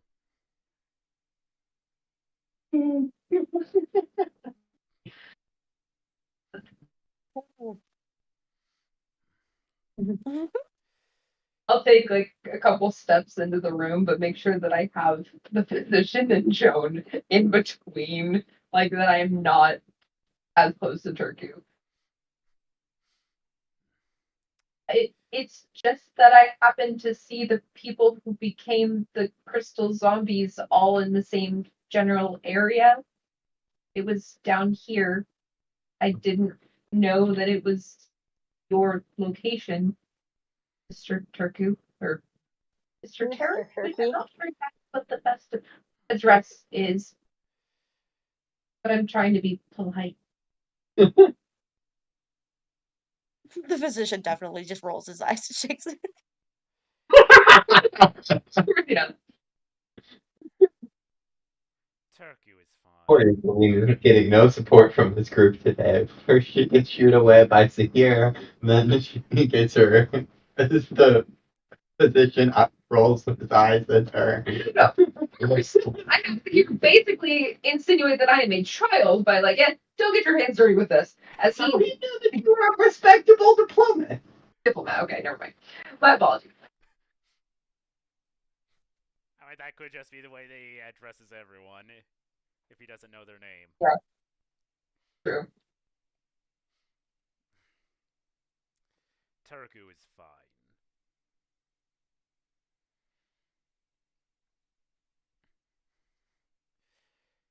As you say, you saw them all here. Yes, it was up by the docks earlier. I was on my way to the library.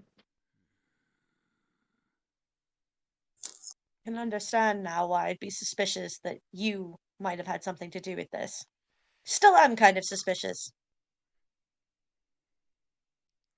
Turku will step off of his throne of crates, go over to like one corner of it, like pop open the lid off of part of it, reach in, pull a bag and like toss it at Isline's feet before going back to sit on his throne. You have no need to worry about it. It's payment. What? You gave me information.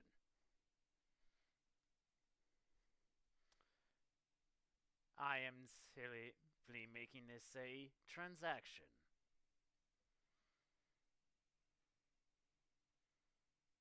I mean, I'll gladly keep the gold if you don't want it.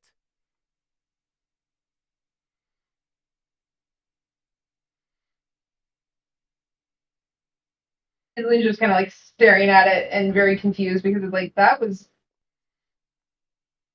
probably the absolute last thing she was expecting.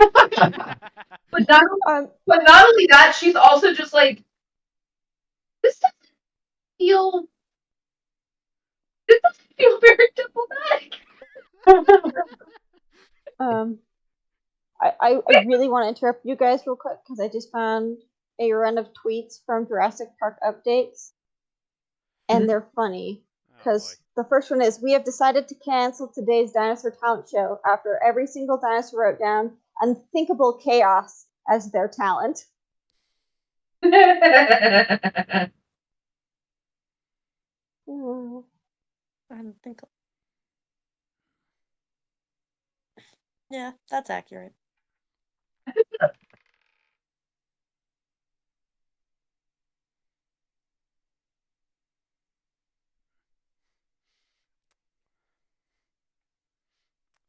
As Isline is trying to decide what she wants to do, like the rest of you can see, like Turku, like give her a like squint in her direction like he's trying to figure something out before he like shrugs and goes back to sit down on his throne.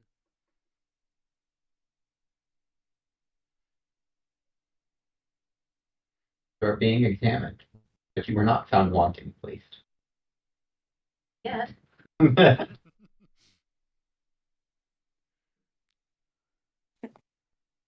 Not that Zahir knows that you're being examined. He's still behind a door that's been flung open very bigger. Yeah, just some. Okay, this one's really good too. A Karen is here and she's demanding to speak to our manager. We are going to tell her our manager is the T-Rex. Haha.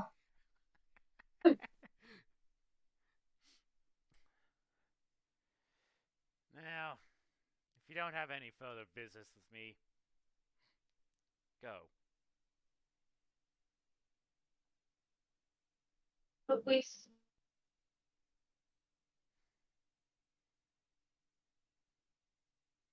Were we? I'm gonna like look at the physicians. Like, were we able to find out anything new?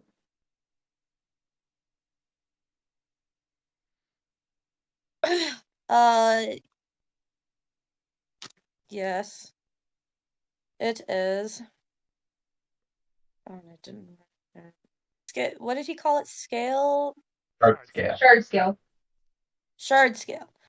Yes, it's called shard scale. It's basically like smallpox, but for scaly people. But none of the people that were affected were scaly. We know. We're trying to figure out how the hell they got it.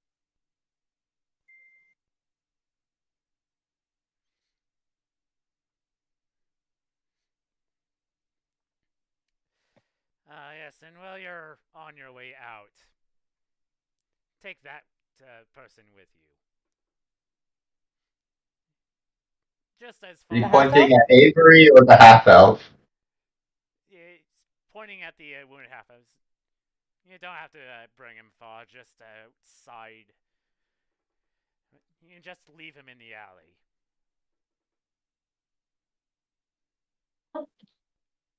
Yeah, That's who. real noble.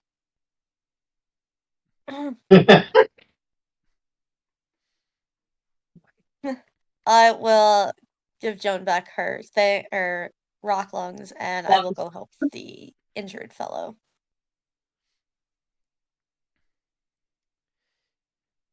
Yeah, Avery will like stand up. Thank you for your time, my lord. Sorry for the intrusion. Not my idea to do this. It's all on her. And he's doing all this while he's like backstepping Bowing out of the room. Like, bowing and backstepping out of the room.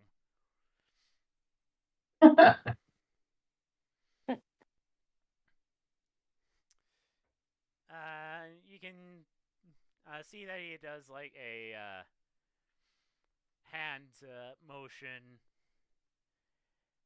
and like 4 beams will like shoot out from his hand, like and strike the ground at his feet. Which just causes Avery to like, in a more hurried fashion, like squawk and like hurry out of the room. Imagine him like flapping his wings and like flying in the air like a little like kind of a hop like a startled chicken. Yep.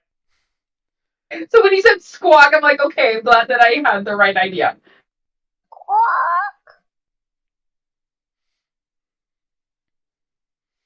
Joan will wrap up the rock lungs and then help the physician drag the half elf out. Enough help at this point. You guys might not have to drag him. Mm. Tara will give one last look at Turk before following the rest of you out. And with a free hand, Joan is going to grab the payment bag at Iseleen's feet.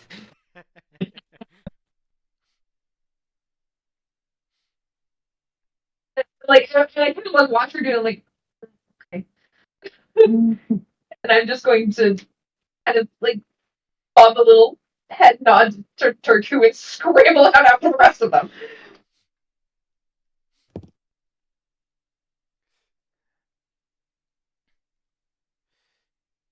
So as you begin making your way out, you do John's physician. You do notice the door that you came in has been smashed to pieces.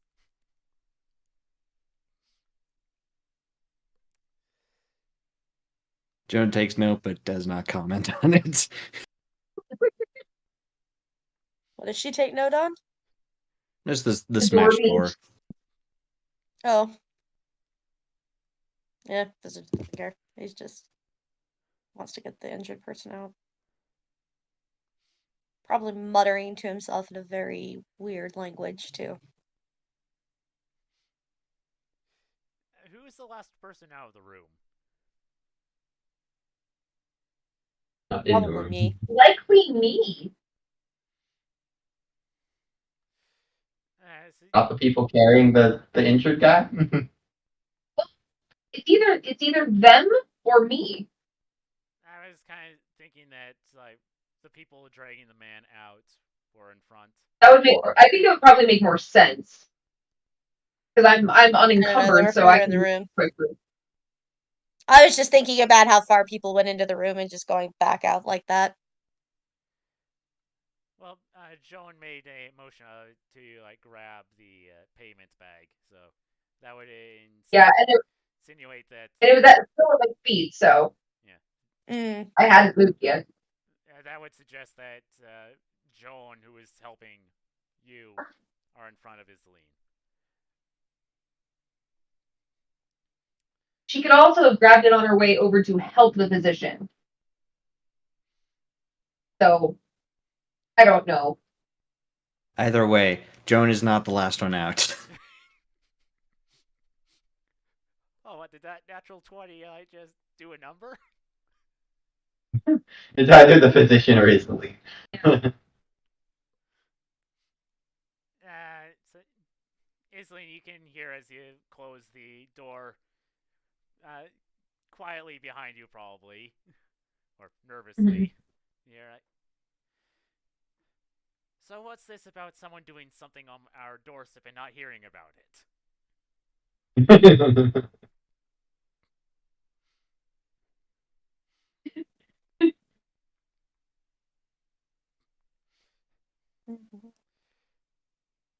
How far do you take the injured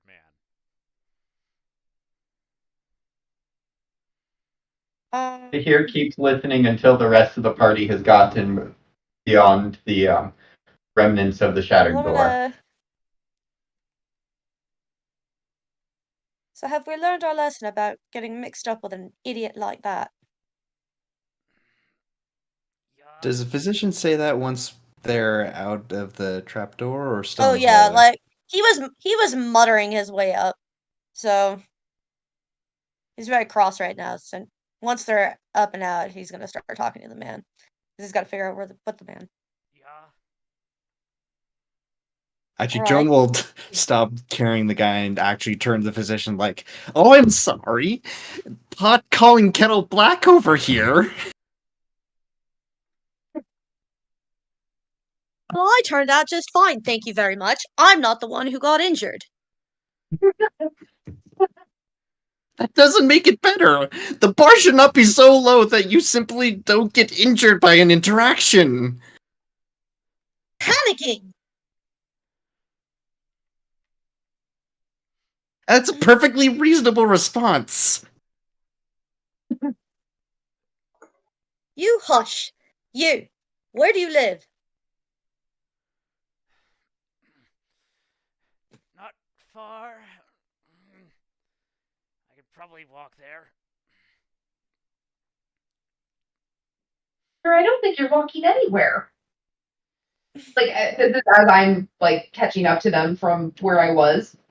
And Joan, I wasn't going to take that. It didn't feel right to do so. I never meant to sell him anything.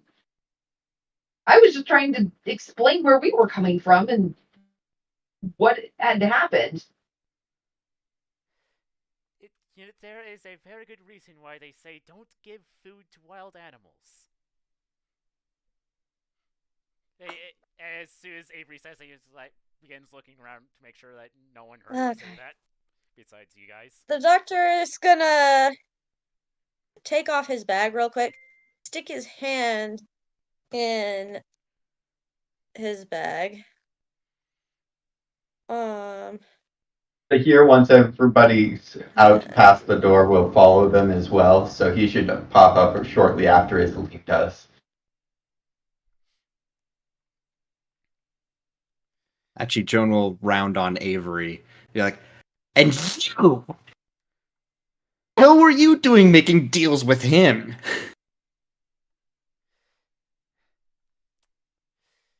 You heard him. Like, Miss Torvier's got a big bounty on her head. Before I knew how good she was in a fight, I was intending on collecting on that. However, she has been very hard to find. Probably for good reason.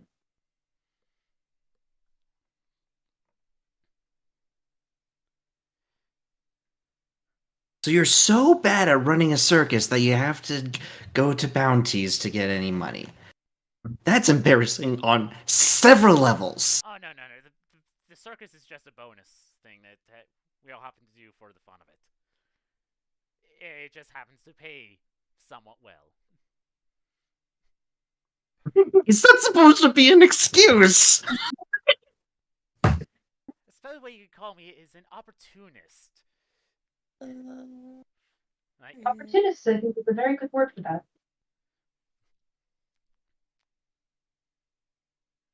Like, where's Tora at? Other than somewhere with her standing with her arms crossed, angrily staring at Avery. She's not staring at Avery. She's more staring like blankly, like arms crossed, like staring at the ground. Mm-hmm. Like, gotcha. Somewhat apart from you, but just like close enough that if you wanted to talk to her, you could get her attention. But otherwise, she's not really paying attention to you guys. Gotcha. Yeah.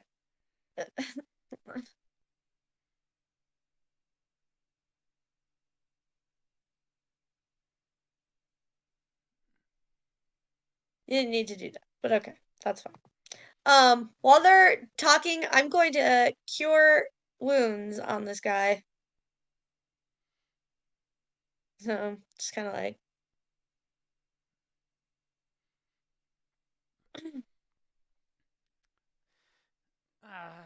Okay, that was not necessary.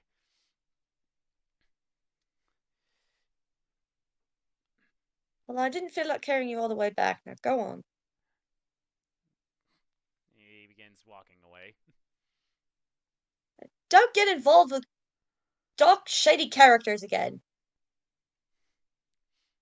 That's his job description. But they do say that any adventure you walk away from adventure worth going on again. Well, I'm not saving him again.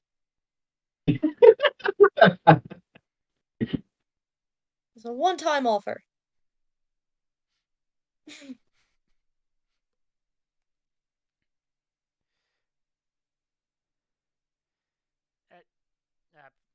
Yes, Andrew never prepared me for any of this. But like I said, there's a reason why they say don't give animals food, because then they think that they can get food without working for it.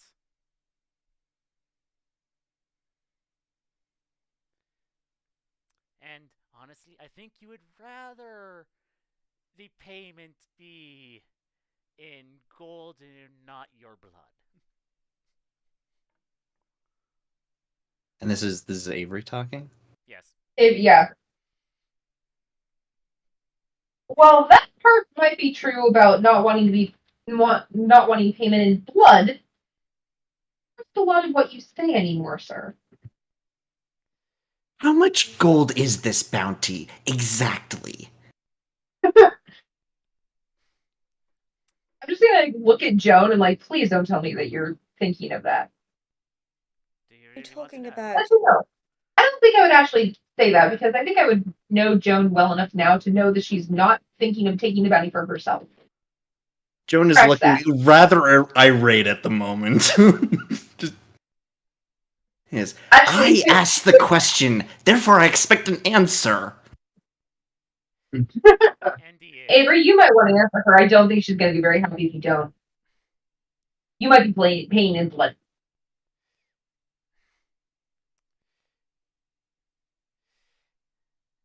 Was Avery involved?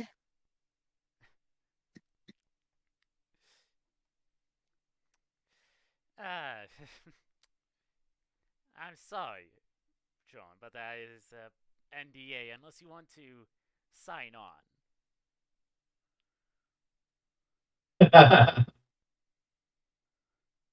An NDA for a bounty. I mean, I heard that what he did to the last guy who sold his information for cheap. So, Wait, so who's the I'm bounty? not saying anything, and I don't want to know. The bounty is on the Toramura here. That there's an NDA doesn't matter what the hell the coin was for. You should have figured out that you should have to try a lot harder to kill her, apparently. Which means you are an idiot. Several thousand platinum. What is this term you're using? NDA? Non-disclosure agreement. Non-disclosure agreement. Okay, that's what I thought you said. Oh no, several thousand platinum. And you didn't think for one inglorious second of your life that would be a pretty stupid idea to pursue and that you would end in bloodshed anyways? The guy was asking for his slave back. Now, Brad, a skilled slave, but he said nothing about combat. I'm sorry. You took on a bounty to get a slave back. Upon hearing this, I'm walking over to where Tora is and just like stationing myself next to her. Like not saying anything, just like trying to be sympathetic. I am here. So let me get this straight. You think it's more important to get several thousand platinum than to allow a person to make their own choices and live their own life? Really, the concept of free will is blatantly false. I'd rather live the illusion of having choice than, well... Can you tell them back to the kobold?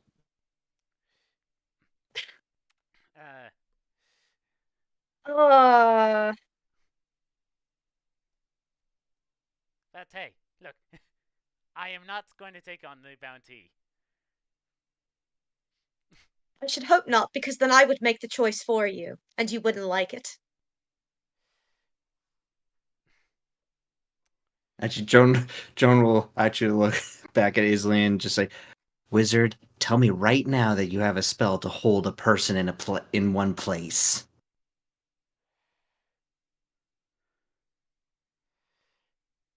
But Joan, that wouldn't be very diplomatic of her.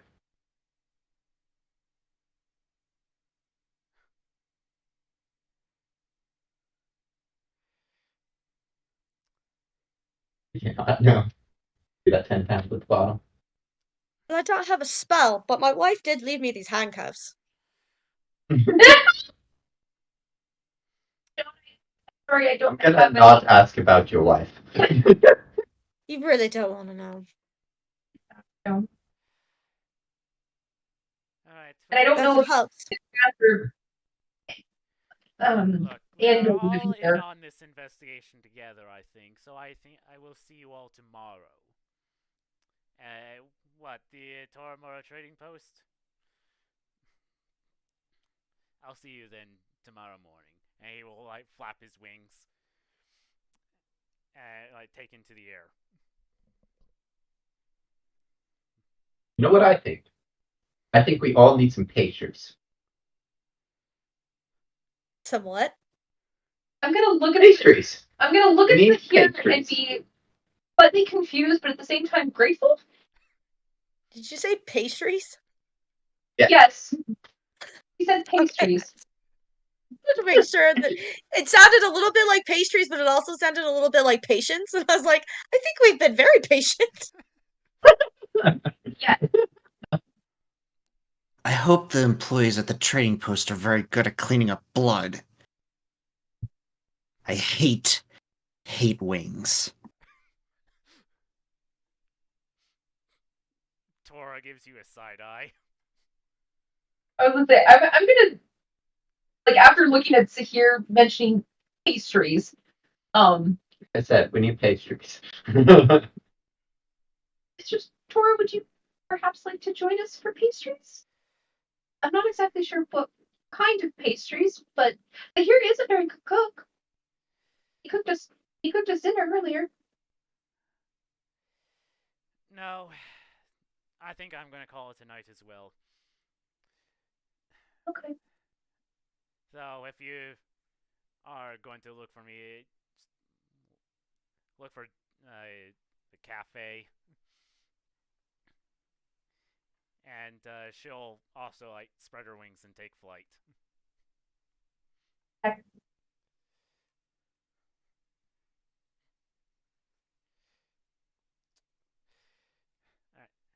And I think fair to say that you all get a long rest. Thank you. Rest in your rooms. Get After baklava. Baklava? Baklava. Baklava. Baklava. We had baklava at the museum the other day. I've had baklava before. Not bad. Not nearly as good as lefse. I love lefse. What if that's a thing I know? Lefse is Norwegian. What I love is, like, I got to be in character without even trying that hard because I knew what lefse was, and I love that stuff.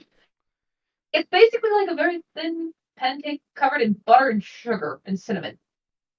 Oh, that sounds good. Sounds pretty good, yeah. Oh, good. I tried to make a kuchen in high school. Didn't turn out that well. What's that? It's like egg cake, basically a pancake, but made differently. I've made crepes. Crepes are one of the few things that is slightly fancy that I can make. I actually got pretty good at crepes. I made them in French Club. I made them at French camp. I believe here that the long rest trait of the chef feat allows you to allows the creature to eat the treat and gain temporary HP. I believe you are correct. Oh. The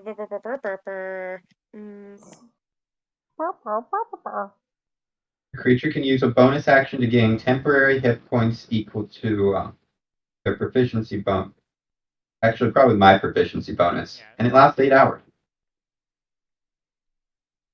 So, 3 temporary hit points. Pretty great. Not So as we good all as went back to Rada's, but yeah. So we all went back to the Tarpus and had pastries and then Slept. rested. Yes. Yeah. I don't sleep as much as everybody else, so who's gonna be the I don't first either. one up?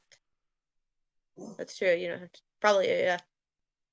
I have that lovely, like, 4-hour trance thing that I get to do.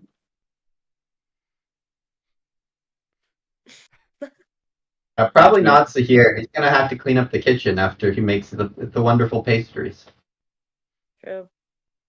Yeah, after he makes Huh. them, Joan kind of just grabs a couple, mutters thanks, and then just passes out in a room. Nice. Yeah, after the rest, I'll end up in the console room. I will probably pull the bunny out and just start messing with things in there, muttering all around. I'll just be like, just talking out loud. It'd be really useful if you were actually where you're supposed to be right now. But no. You're stuck in here. And he'll like roughly poke the rabbit. Things would be like a million times easier. I just basically repeating that a lot to himself while he's fiddling with things.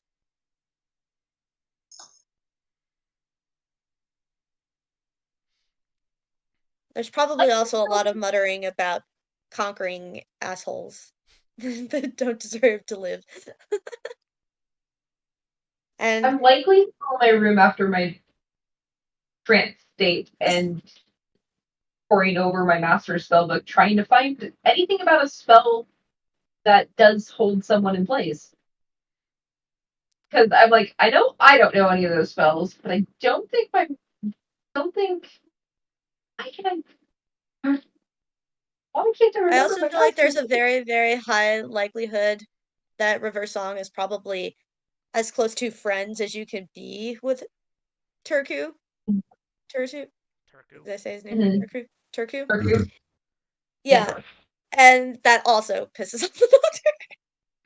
Wait, so what was this about being as close as friends with Turku? As close to friends with Turku as one can get for it being Turku. River Song is very much. She's serving 12,000 consecutive life sentences at the strongest prison in the universe for killing her husband. Yeah. And she spends a lot of time with criminals. She's very friendly with criminals. Much to his annoyance. She's also very good at breaking out. Oh, very good at that. And breaking in. Oh. Yes. I will say that Turku is in fact friends with the Regent. Of course. Wait, what? Corruption abounds. Yeah. Turku is friends with Miss Olivia Felhood. Who could have seen this one coming?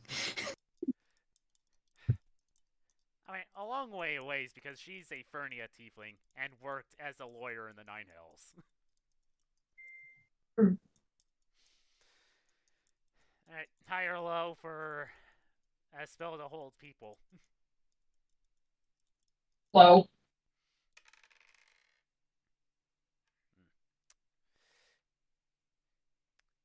He does not have any spell that holds people or things. It does mention that either hold person or hold monster work.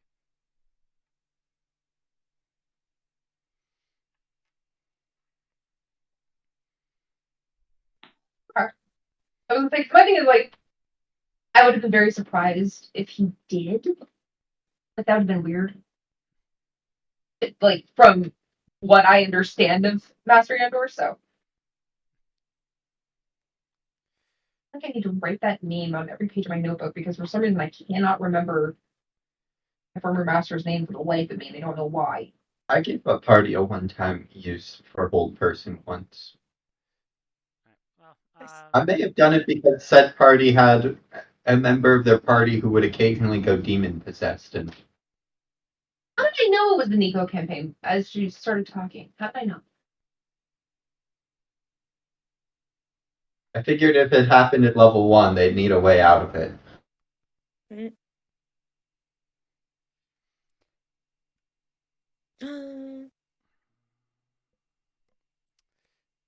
was hold monster and hold what? Person.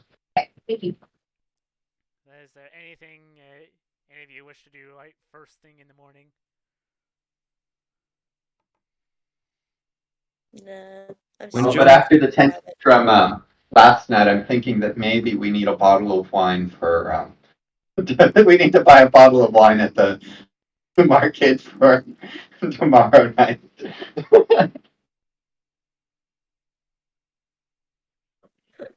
First thing in the morning. We'll do that after the meeting. Probably... The meeting's already at the trading post. Oh yeah, we have the meeting this morning, don't we? Yeah, so at the very first bit, Joan will make coffee.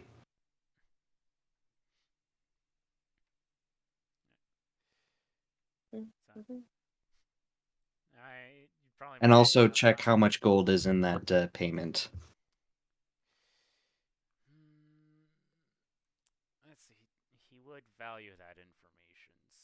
let's roll a d12 for that.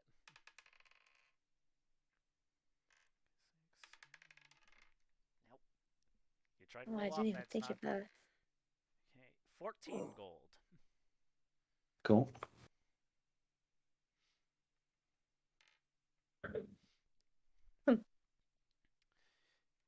You're able to make a pot of coffee.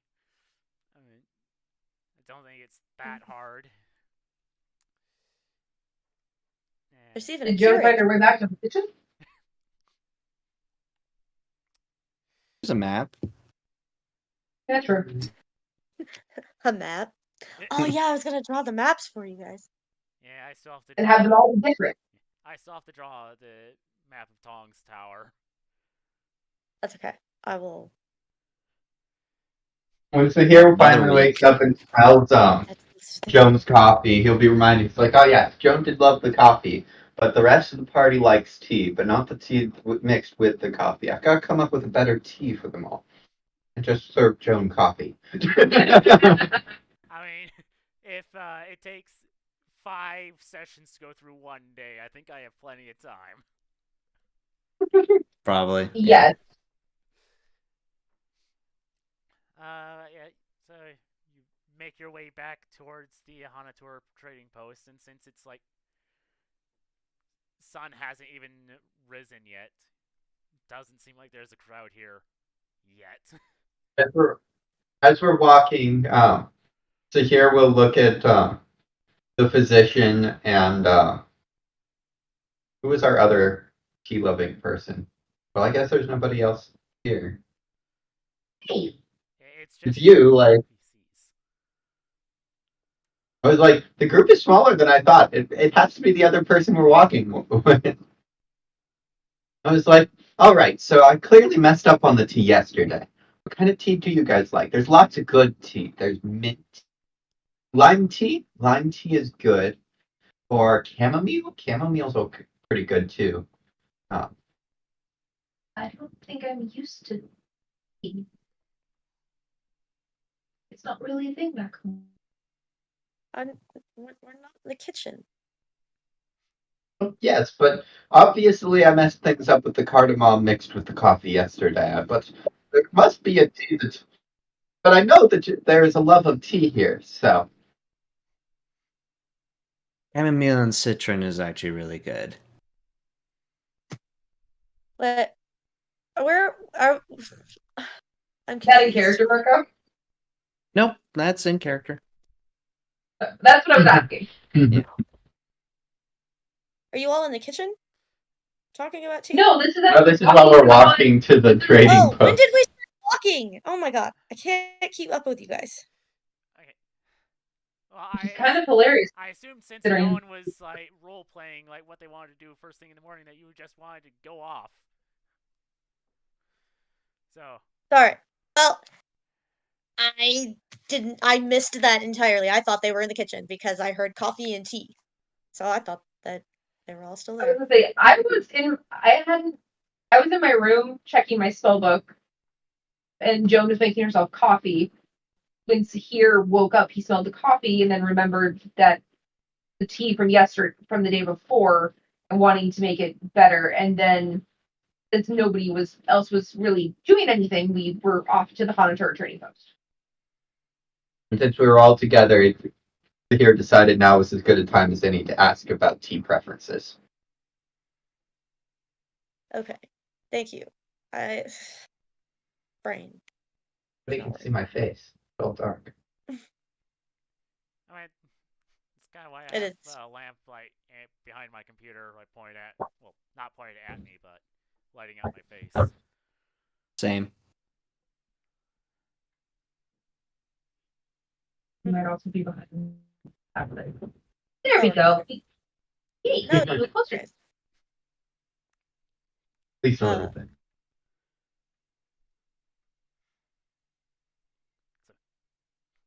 Sahir was asking if anyone had a preference in tea. Yes. You can't make the tea I like. The plant doesn't exist here. But thank you. That sounds like a challenge. That That sounds like a challenge. Well, then I will have to find another tea which you like. Maybe it will not be as good as your favorite tea, but I must find another one which you are a fan of.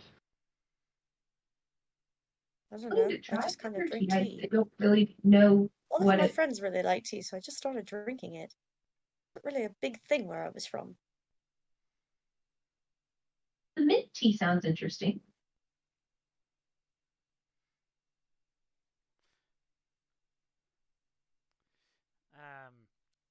I thought the doctor was huge. Anyways. So, since this was in the same general direction as the library, you do walk by the statue that Isling came across. Yeah, the statue of a dragon with 6 people in front of it.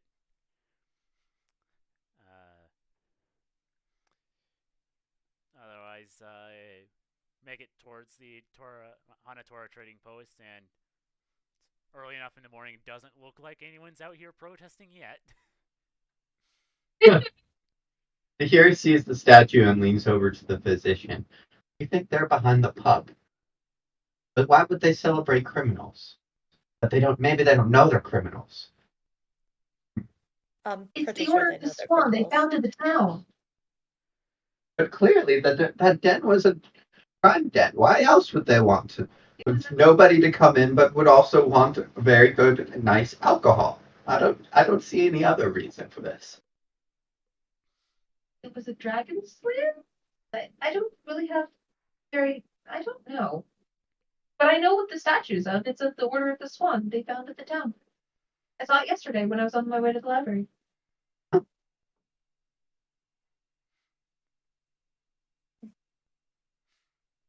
Never mind. Maybe we should worry about this later. You can use about a mysterious bar in a dragon lair later. It's not important. Probably. At least not as important as the crystalline zombies right now. Yeah. Alright, so, yeah, there's, like, no one outside. Doesn't it, like, the curtains are on the windows are pulled closed. Well, if nobody is here and it is a trading post, then maybe Sahir should set up shop and start cooking breakfast for people to buy.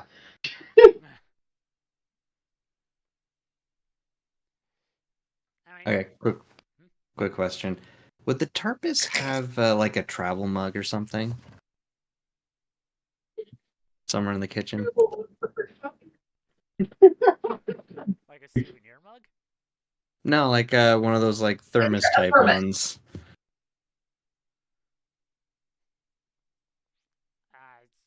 I don't know. Jen, would the Turpus have a thermos for Joan to carry her coffee in? Yes. I imagine once we get to the door, it's like Joan sees, I don't see any windows unshuttered, so she's just carrying this travel mug, looking very tired, just like hammers on the door, like, all right, we have an appointment.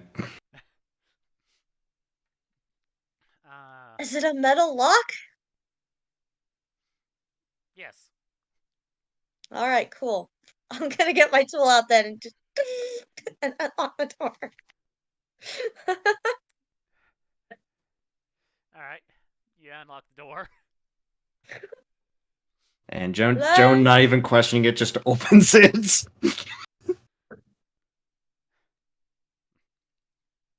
Hello, we're here for a meeting. You know, you could probably just go inside.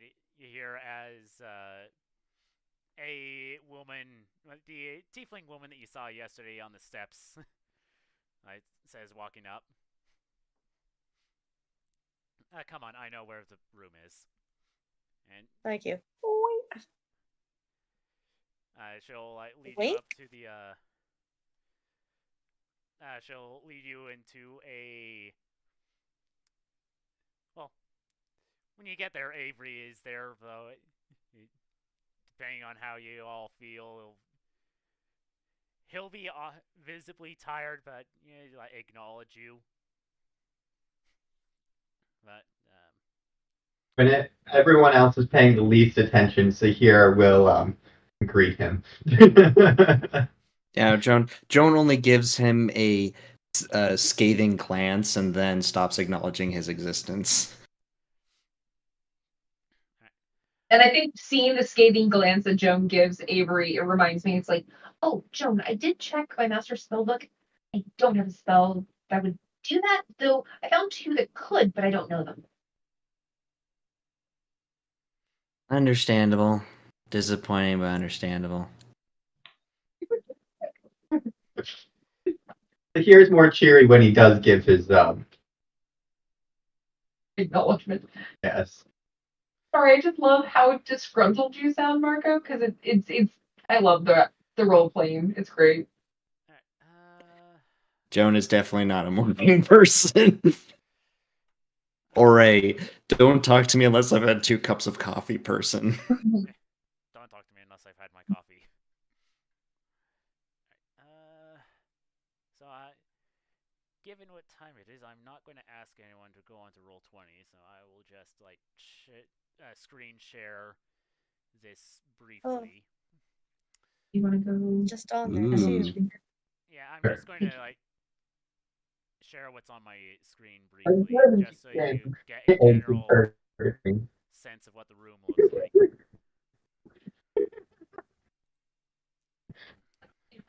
It converted right here, but okay. There we He go. was excited because he found an Arabian version of Eggs in Purgatory. Version of Eggs in Purgatory. Okay, where's the screen share?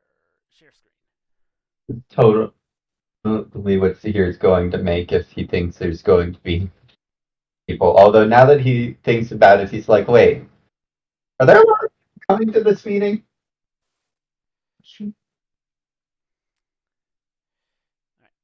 So the room that you all see is, well, it's obviously a boardroom.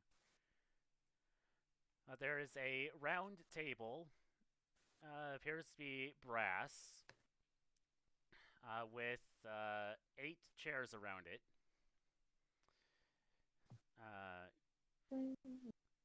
There does appear to be some kind of magical contraption. Oh, yeah. Okay. Since someone did hop on, I'll move the. Sorry, my screen, my internet connection is being weird, so yeah, the screen share is not working well. Yeah. So, there is a strange magical device on the far side of the room.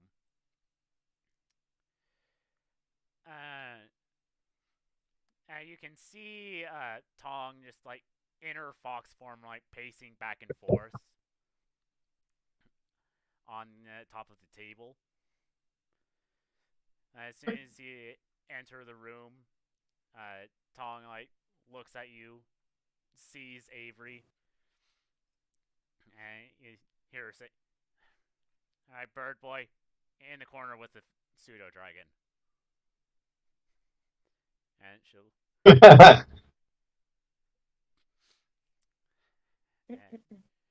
She will gesture or point her head towards that corner where you can see Chomper. Yeah, just like sitting like on the floor, like watching what's all going on. There is one other person on here that is not present as a token, but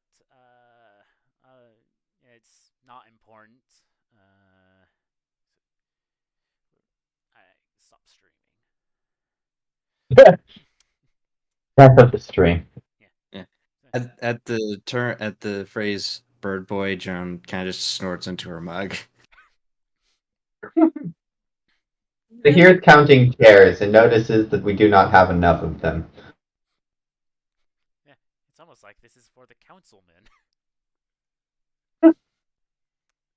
We are short some chairs. Have you all had breakfast? I hear some say that it's the most important meal of the day. I am not in the mood. I not in the mood for breakfast. Yeah. Since this is the second emergency council meeting called in 2 days. Tong says as she returns to her pacing.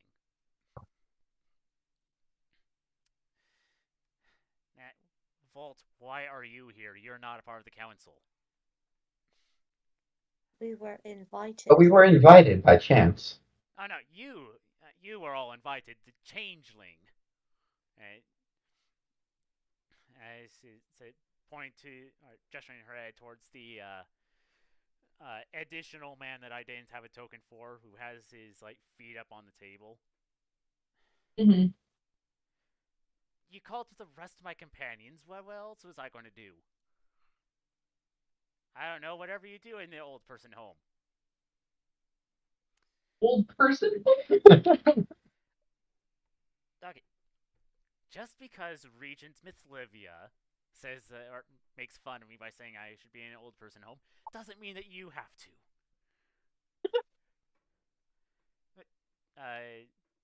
Trian says, Volt, you have arthritis. You don't have evidence of that.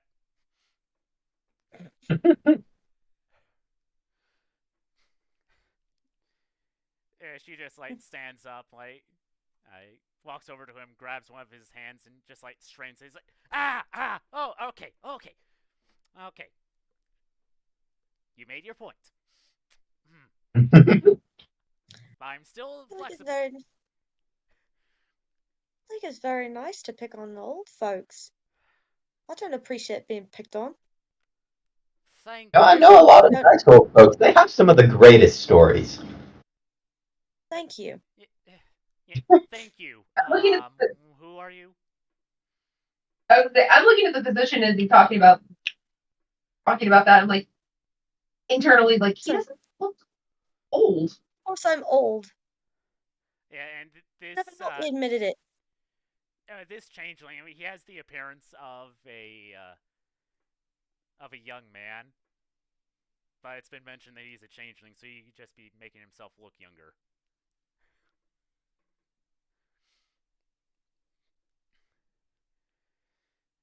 Alright, so... Who is... Yes? I don't think I'd go as far as ancient. Old, not ancient. Rude. You are ancient. Physician, if you're what? talking about yourself, you're not old. Yes, I am. At least, not. You don't look it. Don't want to look to the changeling and just point with a thumb. Just that's the physician. Thank you, and you are? Joan. Nice to meet you, Joan. What's your name? Sahir will give a little bit of bow. Sahir bin Iyad ibn Sabiq Kadir. At your service. I think the person heard Sahir's full name. It's the Tribun's daughter. As I'll nod to Changeling as he's addressed us. Timeless. Yeah. My name, as you have heard, is Volt. I am companions with Chunyan and Joy. Or at least back in our adventuring days. As they would say, but they have to cheat and you'd be all... I age at such a slow rate that you're going to be long dead, along with many generations before I pass, if I pass at all. Reason to be cross about that. They can't help their biology. I have the same problem. Very distracted. It's not fun. Distressing. Distressing. That is the word I'm looking for. But I have the feeling that 3 different characters all just guessed the word that the physician was looking for. at the same time, it's like distressing. Bad word. Prime Minister, why is it that I'm here? I can take a guess, but I would like confirmation. Was that speaking? That was Joy, the tiefling woman. Okay. So Tongnan says, well, with half the council out, we need to fill in some spaces in the interim. I've already asked Mori-chan to fill in for Sterbon. I think we can put on territorial expansion for a bit. And honestly, I would rather not have Daehun's mercenary band be in charge of the island's defense. If I'm going to have a paladin in charge, I'd much rather it be someone similar to... You don't know who this person is, but similar to Erden.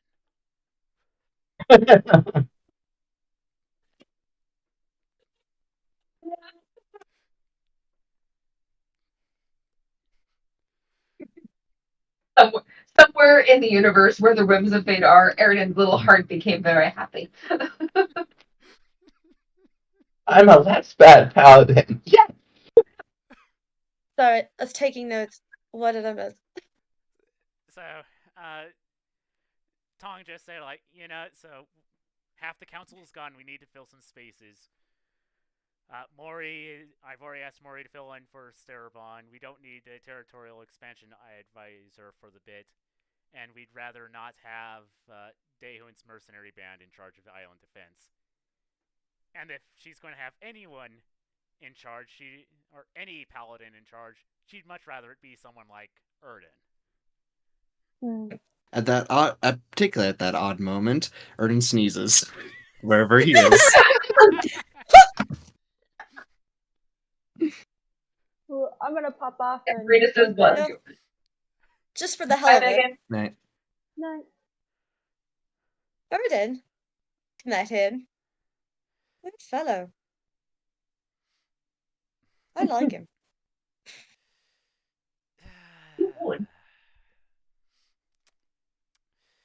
Yeah, people seem to say that about him. I never got it. That's just because you don't like paladins, honey. I liked his drum. That was very weird. That was Taliesin. Yes, I've heard it's a person.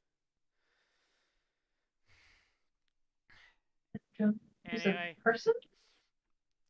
So, Joy, you're interim defense secretary. Now, the rest of you... I like Erden, he's funny. Indeed. The rest of you, I tell you were there when things went bad last night. Yes. You know, I should have set up a stand. Actually, that's besides the point. Carry on. That feels like an understatement. We're there. So, what happened? Well, we were watching their circus and it was very good. Up until it suddenly was very much not. Oh, you want details? I want details. I am... This is far too... Well, the dog was more bark than bite, although it was very scary looking. Oh, yes. I can't tell much about seems the right up big your alley. things I that were agree. in there. But I do know that the zombies that were attacking us were crystalline and that they were caused by breathing in what looks like shard scale. But they were in fact During the middle not of the scaly people. They were normal people. During the middle of the circus performance, a large shadow creature appeared, and the people in the stands to the right of us became crystalline zombies, like the physician was explaining. Okay. And, so you fought them. I got that much from Tora. And she said you went and saw old Turko Sukas. That's all the physician's doing. Yes. We did.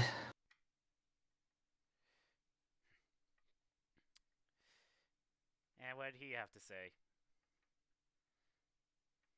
Explained. He was able to explain what the contagion was, but not explain why it was affecting non-scaly people, nor why the group of people that became the crystalline zombies had been spotted in the area of the docks all together earlier in the day, which was by me actually. I noticed them all together on my way to the library earlier.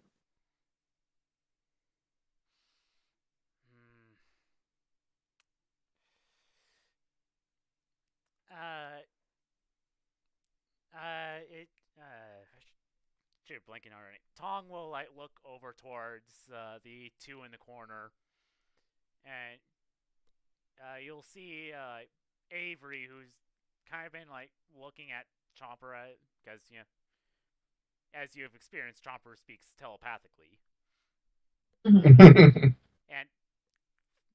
you've heard absolutely nothing from that corner, like not even any sounds.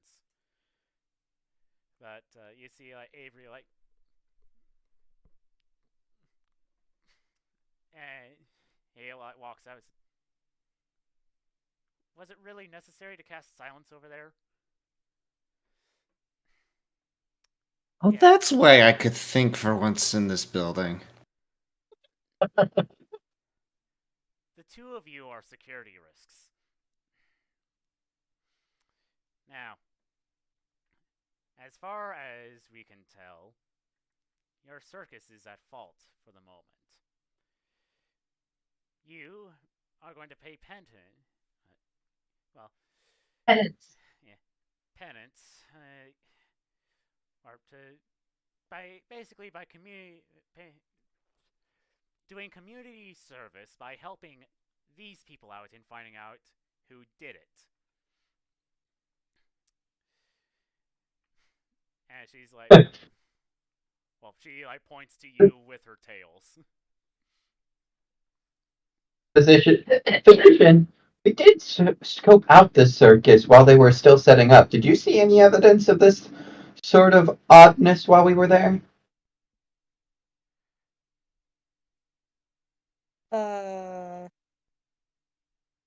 Specific oddness or just oddness in general?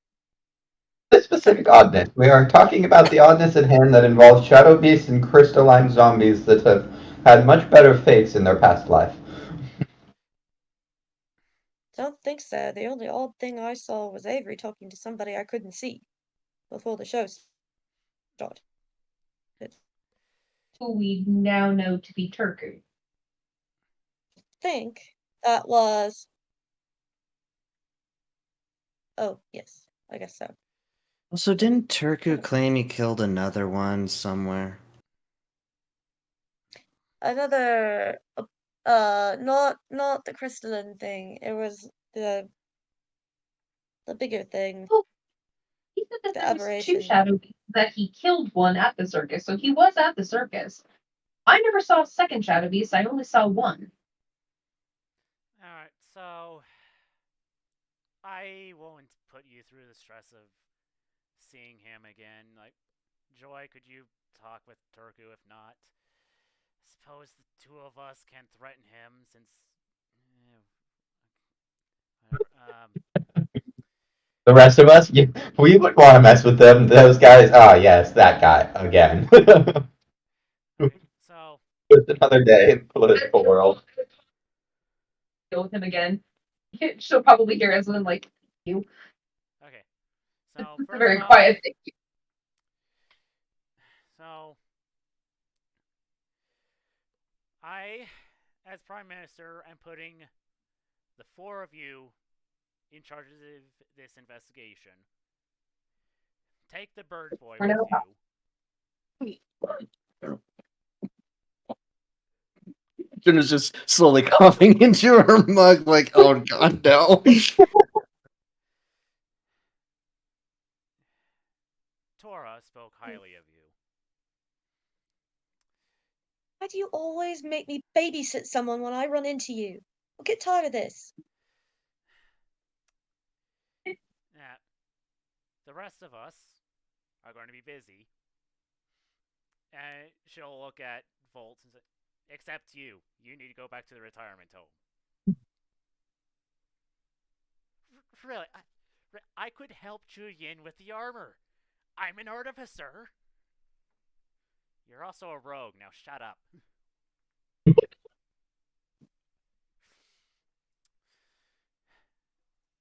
Yeah, since the rest of us will be busy, Tora will be your link to us.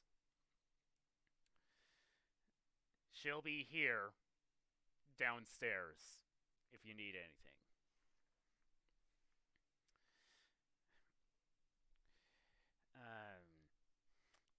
My first suggestion to all of you would be to think back if there was anyone else you saw with these people before the circus.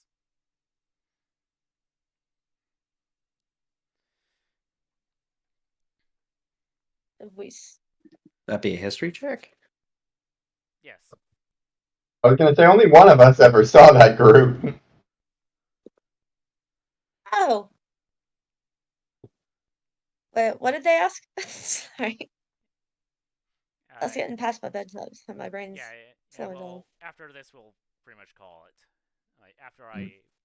So, we're doing a history check to see if there was anyone else that was with the group.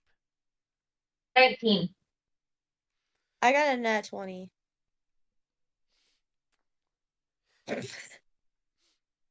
so Iseline, there was one other person that you saw with them. He seemed to be in a hurry to go back in the direction that the circus was. Okay. Da-da-da. Physician. There was like one person that was working at the circus that you saw that,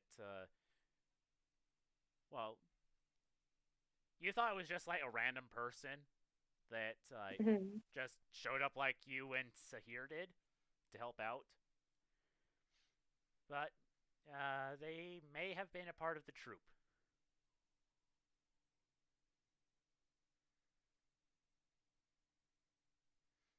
And that person... human man. Probably in his mid-30s. Scrawny looking person.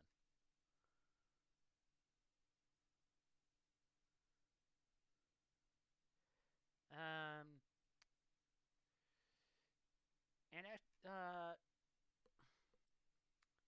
Iseline, you also saw a young teenage boy, probably like late teens, if you had to guess. But just like pitch black, short hair.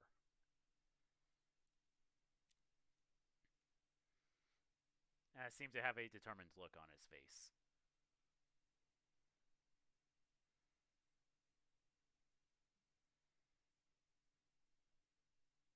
Speaking of which, Avery, is your troop all okay? Guard scale. I know you had a few Yankee. young T in your troop. Yes. Yeah, everyone's alright. Well, that's fortunate. There was one other man that I saw with the group that I can remember. He seemed kind of in a rush to be back to something, went in the direction of the circus. I'm assuming towards the circus. I'm not positive. Then there's a late teens boy with absolutely pure black hair and a very determined look on his face. But I can't remember which direction he was going.